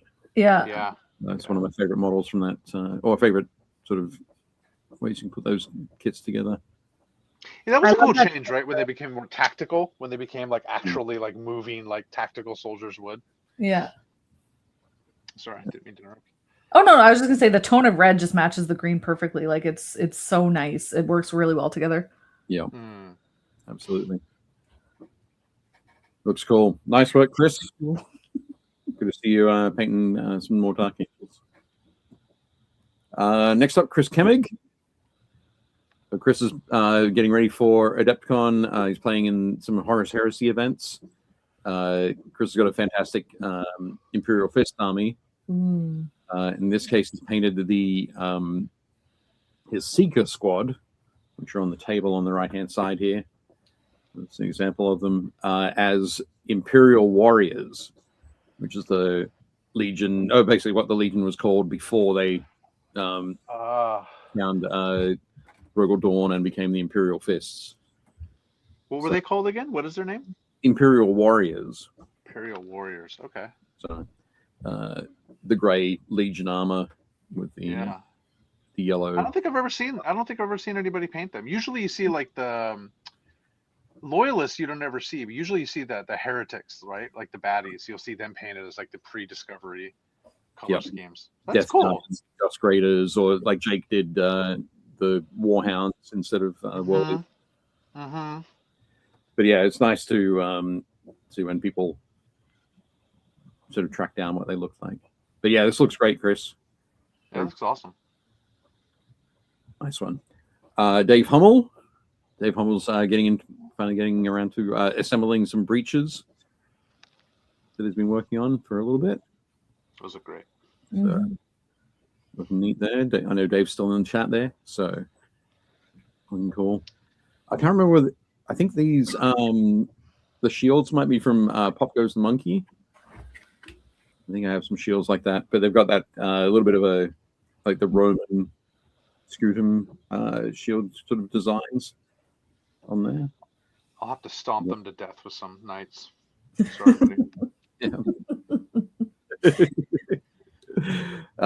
Malev said, it says, if I look away and try to paint, Dan sounds like a quieter Jake. Sounds like a what? A quiet what? Quieter Jake. You sound like Jake, but quieter. I'll be louder and more hockey. How about that? Let's talk about both sides and crushing beers. Fantastic. More stompy robot death. More. These guys are looking cool, Dave. Keep those are great. Yeah, definitely good. There we go. And then for a while back, and then back when the first breaches came out from Forge World. Yeah. Maybe that was the contemplative artist, Dan. The like, ooh, I want to actually look at these models and give a good critique. Like, excellent. Yeah. Timu Jake. No. No. Next up, Dave Powles.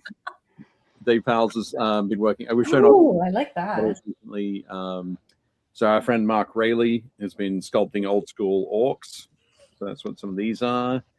And then we've got some Mark 6 Marines painted up as Crimson Fists.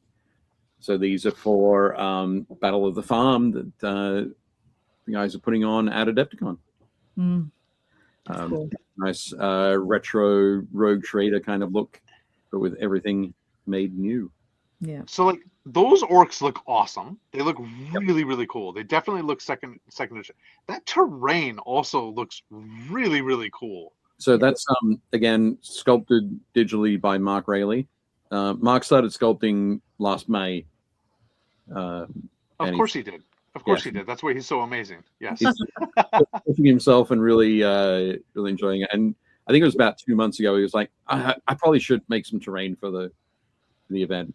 So he sculpted these and printed them up. Dave Powell's painted them this past weekend at Spray Team. So awesome. Yeah. Awesome. Absolutely. It looks great. So definitely see if you can track that down when you're at Adepticon. Next up, me. This is what I've been working on. Well, good job, buddy. This is one of 6 tables that I'm doing for Trench Crusade. It's a 1x1 1 foot table, and each of the tables is very different. They've got a very different theme. This one's the closest to being a trench board, I guess. But I just wanted to just load stuff up. This is a little bit back from the front lines. There's a cool pulpit, a wonderful tree of woe, shrines, all sorts of stuff all over it. But it's cool. Yeah, been having a lot of fun with it. This is currently on display or on their booth out at Gamma with some painted miniatures as well. Malev says Meta is listening to this stream and is serving up Courtney's post in my feed now. Oh, Meta. Potatoes and French fries. Just keep repeating potatoes and French fries. So I'm also painting up. So I'm painting 6 tables, 36 models to be used for what do you call it? The demo models. So these are some of the Heretic Legion. Those are great, dude. And some of the Court of the Seven-Headed Serpent. Those are so good. I love it. So I think I painted.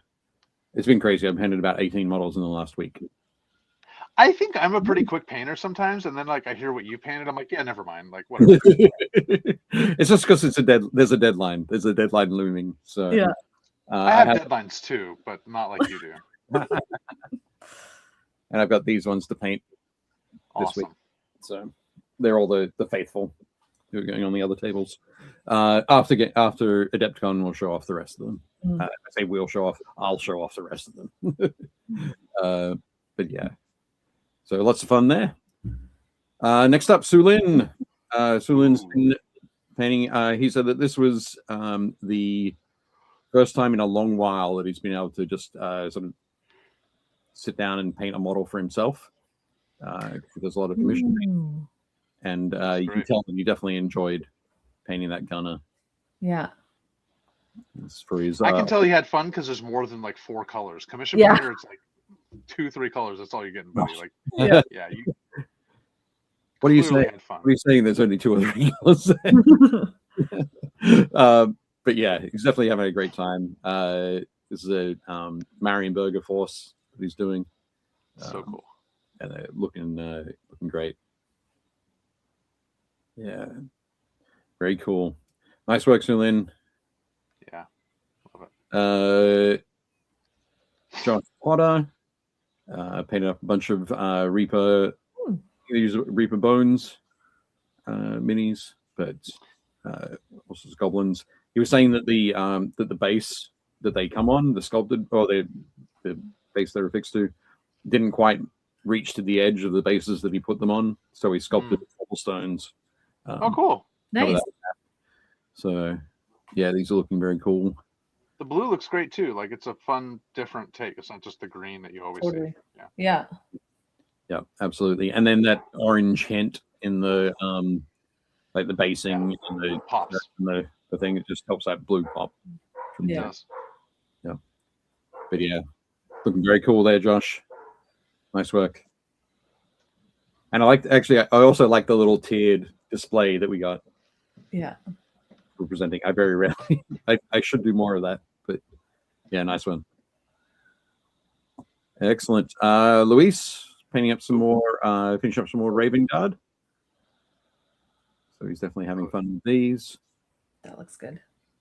I mentioned before, Dan, Luis has done a lot of scale modeling and Gundam work. Cool. Probably been about 2 years now that he's been painting minis as well. Awesome. So he'll be okay when I stomp his Raven Guard with big giant. You've got a lot of like stomping you gotta do, jeepers. I love robots. Yeah, He does robots love stomp everything. yeah, They look great. stuff. And he's also working on some Cataphracti. Ooh, that fist looks cool, man. Yeah, it does look really nice, doesn't it? Excellent work there. And I think, oh no, so yeah, he was saying that he's had a lot of fun, like bashing these together. Yeah, I think the original piece only has three talons on it. yeah, that sounds right. I think it has 3, right? Yeah. So yeah, looking great there, Luis. Very cool. Mark Maxey, next up. Ooh. So Mark posted this in the group. Ooh, I like that. Ooh, it's so ethereal. It does, doesn't it? Yeah. Yeah, Mark posted this in the group and was like, basically asked for feedback on it. So I think so myself and a few other folks threw some feedback in there, which is definitely something you can do with the group if you've got a piece that you're like, I'm not sure where I want to go with this, or I really thought this was great, but didn't sort of get the response I was after. You can definitely ask folks for some feedback. Yeah, sometimes that's really good because you get, we get so stuck in our own heads and we see the things that we see, but we don't necessarily see what other people might. We might fixate or focus on something that somebody else would be like, that doesn't even matter. Like, you need to do this first, or you need to focus on this. Yeah. That's great. Absolutely. I think it's very colorful. Yeah. Yeah, it does look great. It does look fantastic. But yeah, Dave also says, or hobby ideas or bits requests. Absolutely. But yeah, I think it looks fantastic. One of the things I suggested to Mark was a little bit more contrast. Take the darks a little bit darker. Take the lights, bring the lights a little bit brighter. Focus the brights around the face, the hair up here. The greens need a little more. They're just a little flat. They're just very. A little bit of saturation in there. Yeah. But yeah. No, but otherwise very cool. I love that it has all those colors in there, and the colors are all working well together. They do. Yeah, nice one. Very well. Excellent. Next up, Mike Hughes. Good job, Mike. So good. Mike does some amazing work, and I think he said this was the second model from the Dark Water, Warhammer Quest Dark Water set that he's painted. I almost thought you were going to say this is the second model he's ever done. I was like, okay. Good job. Yeah. Had it been that, I would have just turned off the whole stream and gone home. Yeah. Right. You are home, but yes. But I would have found another home somewhere else. Yes. Back to Australia. Somewhere where miniature painting doesn't exist. So, but I put these two in here. It's the same model, same angle, but it shows how the difference that backgrounds in photography really impact. And obviously, because he's got that really bright, vibrant, luminescent green, it's really popping in that black background. Yeah. But geez, even just the pink details, oh my gosh, they're so good. They're so smooth. They are. It's a great example of that contrast of the pink and green, how well it can work and not look super jokery, not look, you know. Yeah. Something else as well, color theory. From the talking about the backgrounds and so obviously darker background, lighter background. You can see the sort of the subtle pink on the worm body here. Yeah. Less able to see it here. The darker green is popping out a little bit more. Yeah. From there. So something to take into account. Yeah. I did a little bit of this at home recently where I was trying to take photos, and I'll admit, like, I think I'm a pretty okay painter, but like photography, I am like the worst. Right. But I finally set up like with a black backdrop, and I was like happily sending photos to people, and they were like, yeah, well, you finally found the right backdrop for your models. And I was like, yay. Awesome. Fantastic. So and there's another couple of angles. Yeah. Good job, buddy. But you see the incredible amount of detail that's on this model. All of these belts and straps and. Clearly, we'll see Mike in a couple of weeks at Adepticon. I'm assuming, right? I think so. I think. Excellent. Let's hope so. Excellent. Let's hope so. The amount of texture on this model is incredible. Like they all look different. The worm looks like a worm. The fabric looks like fabric. The metal looks like metal. The slime looks like slime. Like it's awesome. Yeah. The spines too have that nice contrast at the base. They pop at the outsides. Yeah. Absolutely. Awesome work there, Mike.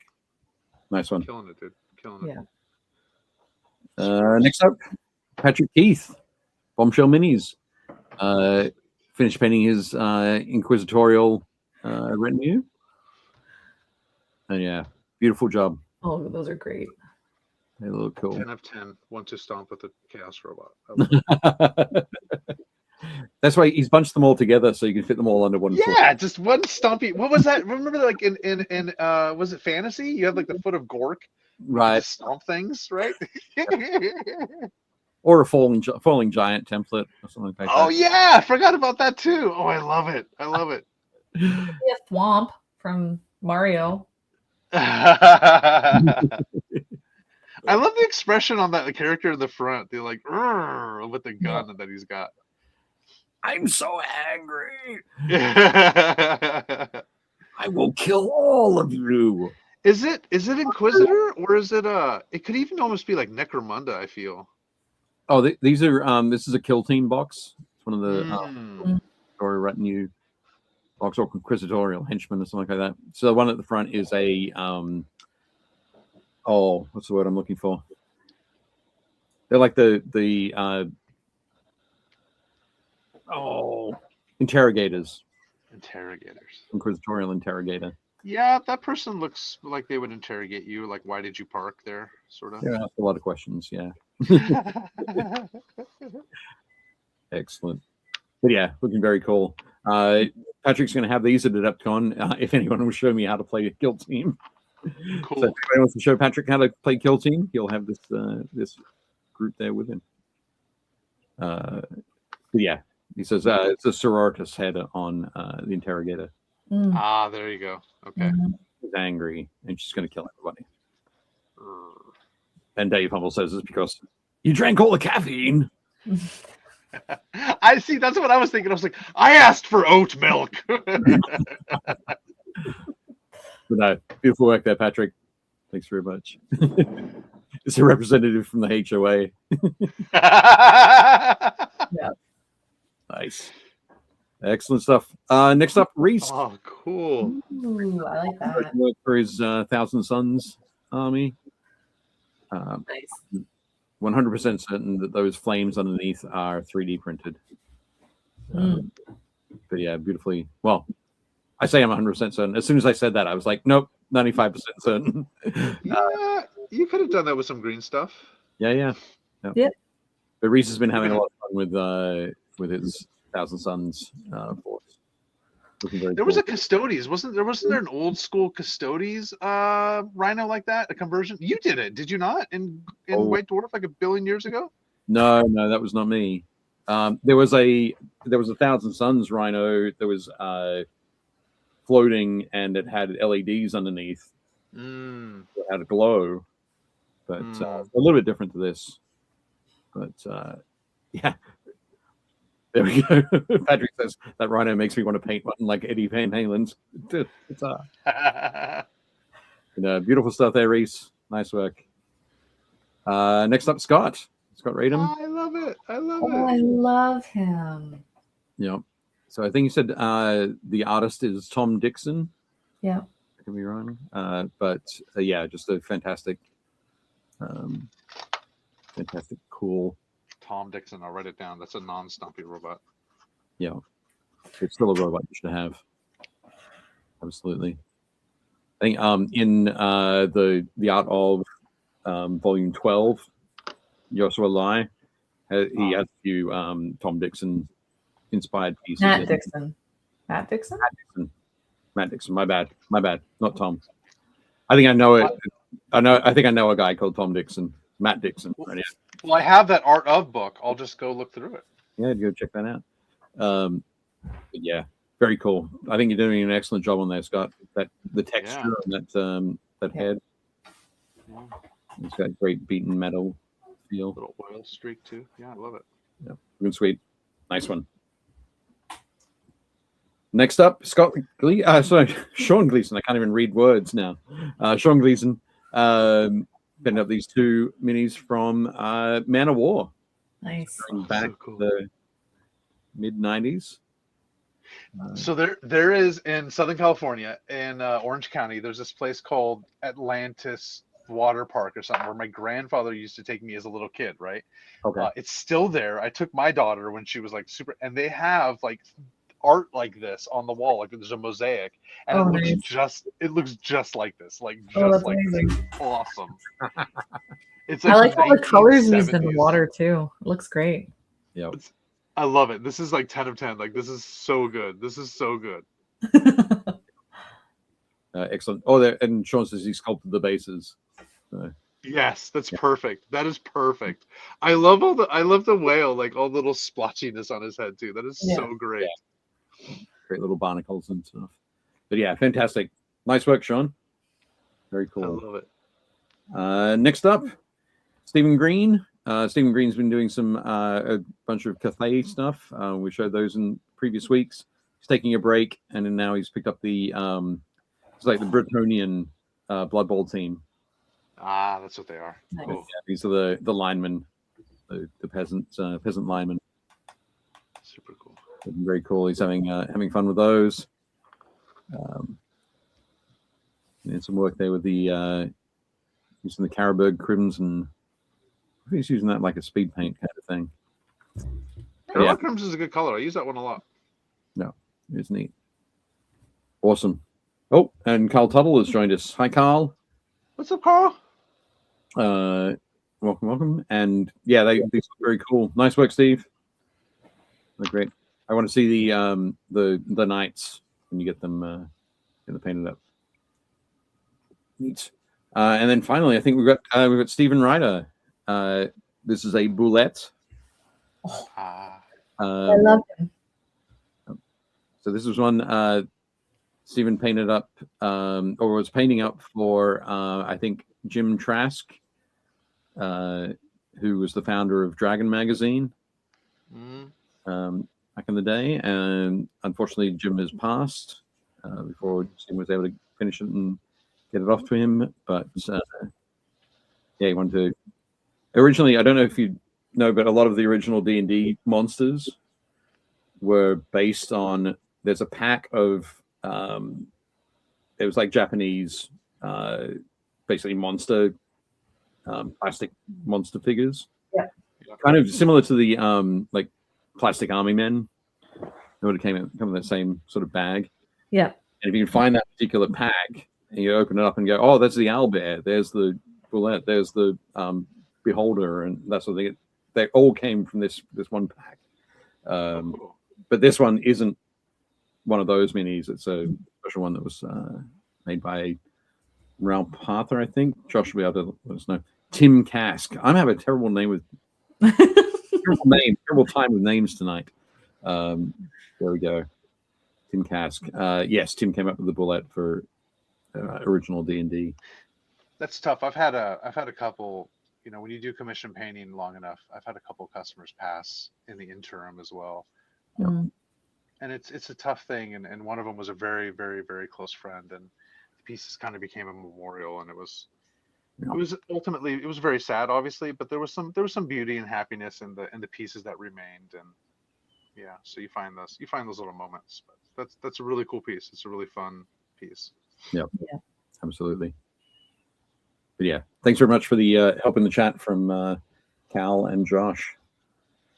Excellent. So I think that's the final menu we've got for tonight. Thank you everybody for sticking with us. Don't forget, down in the notes below, there are a whole bunch of things.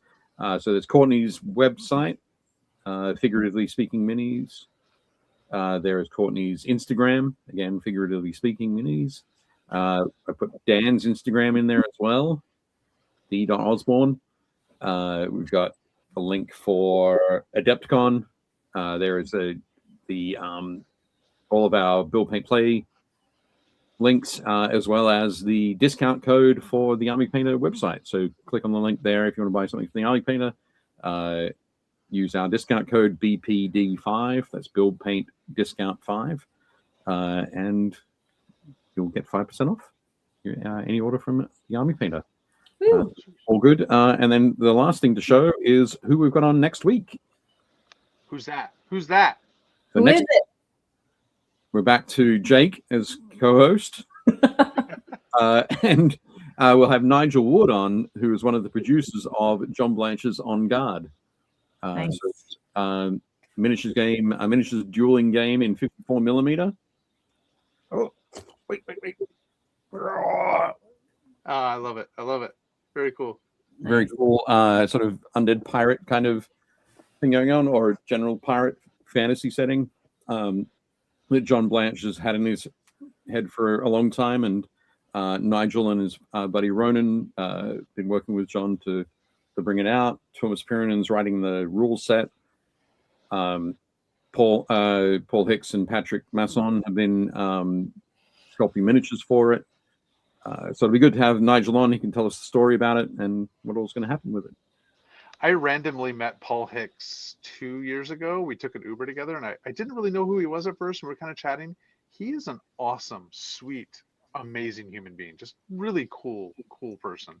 Absolutely. Unfortunately, he won't be at Adepticon this year. He was there last year. Hopefully next year he'll be coming back. But yeah, absolutely. Paul's such a really awesome dude. It's really awesome. Prodigious sculptor. Absolutely fantastic. But yeah, fantastic. So I think that brings us to the end of the show. Well, Dan, anything you'd like to add?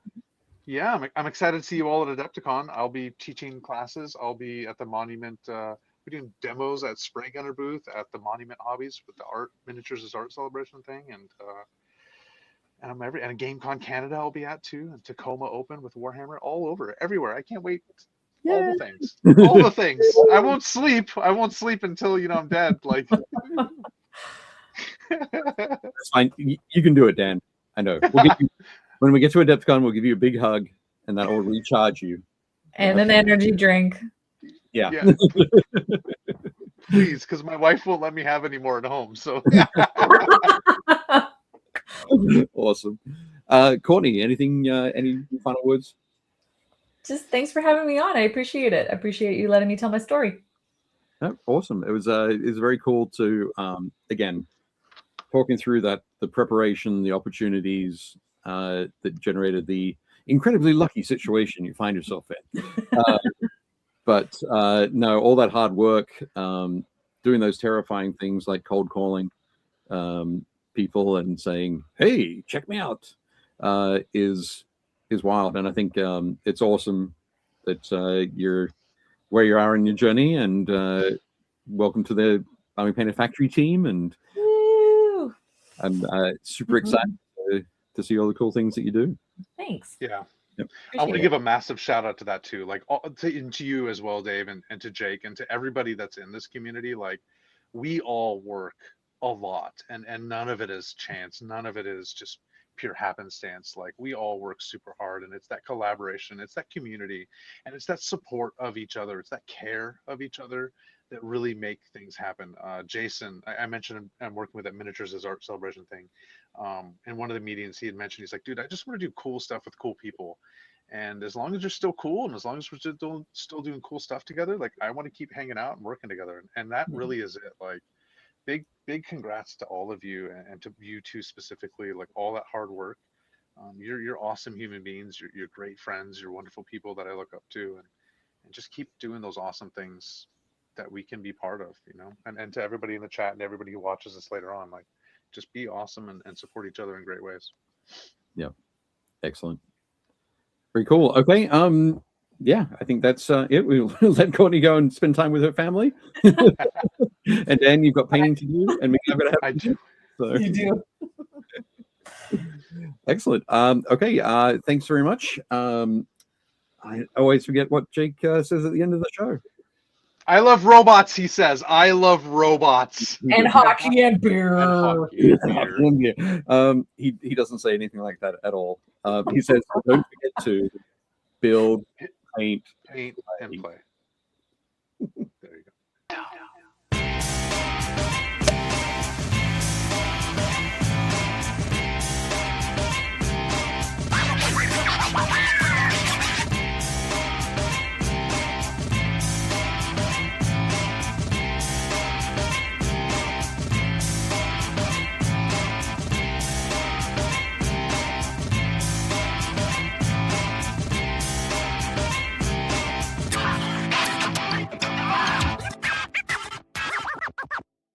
Shut up and sit down.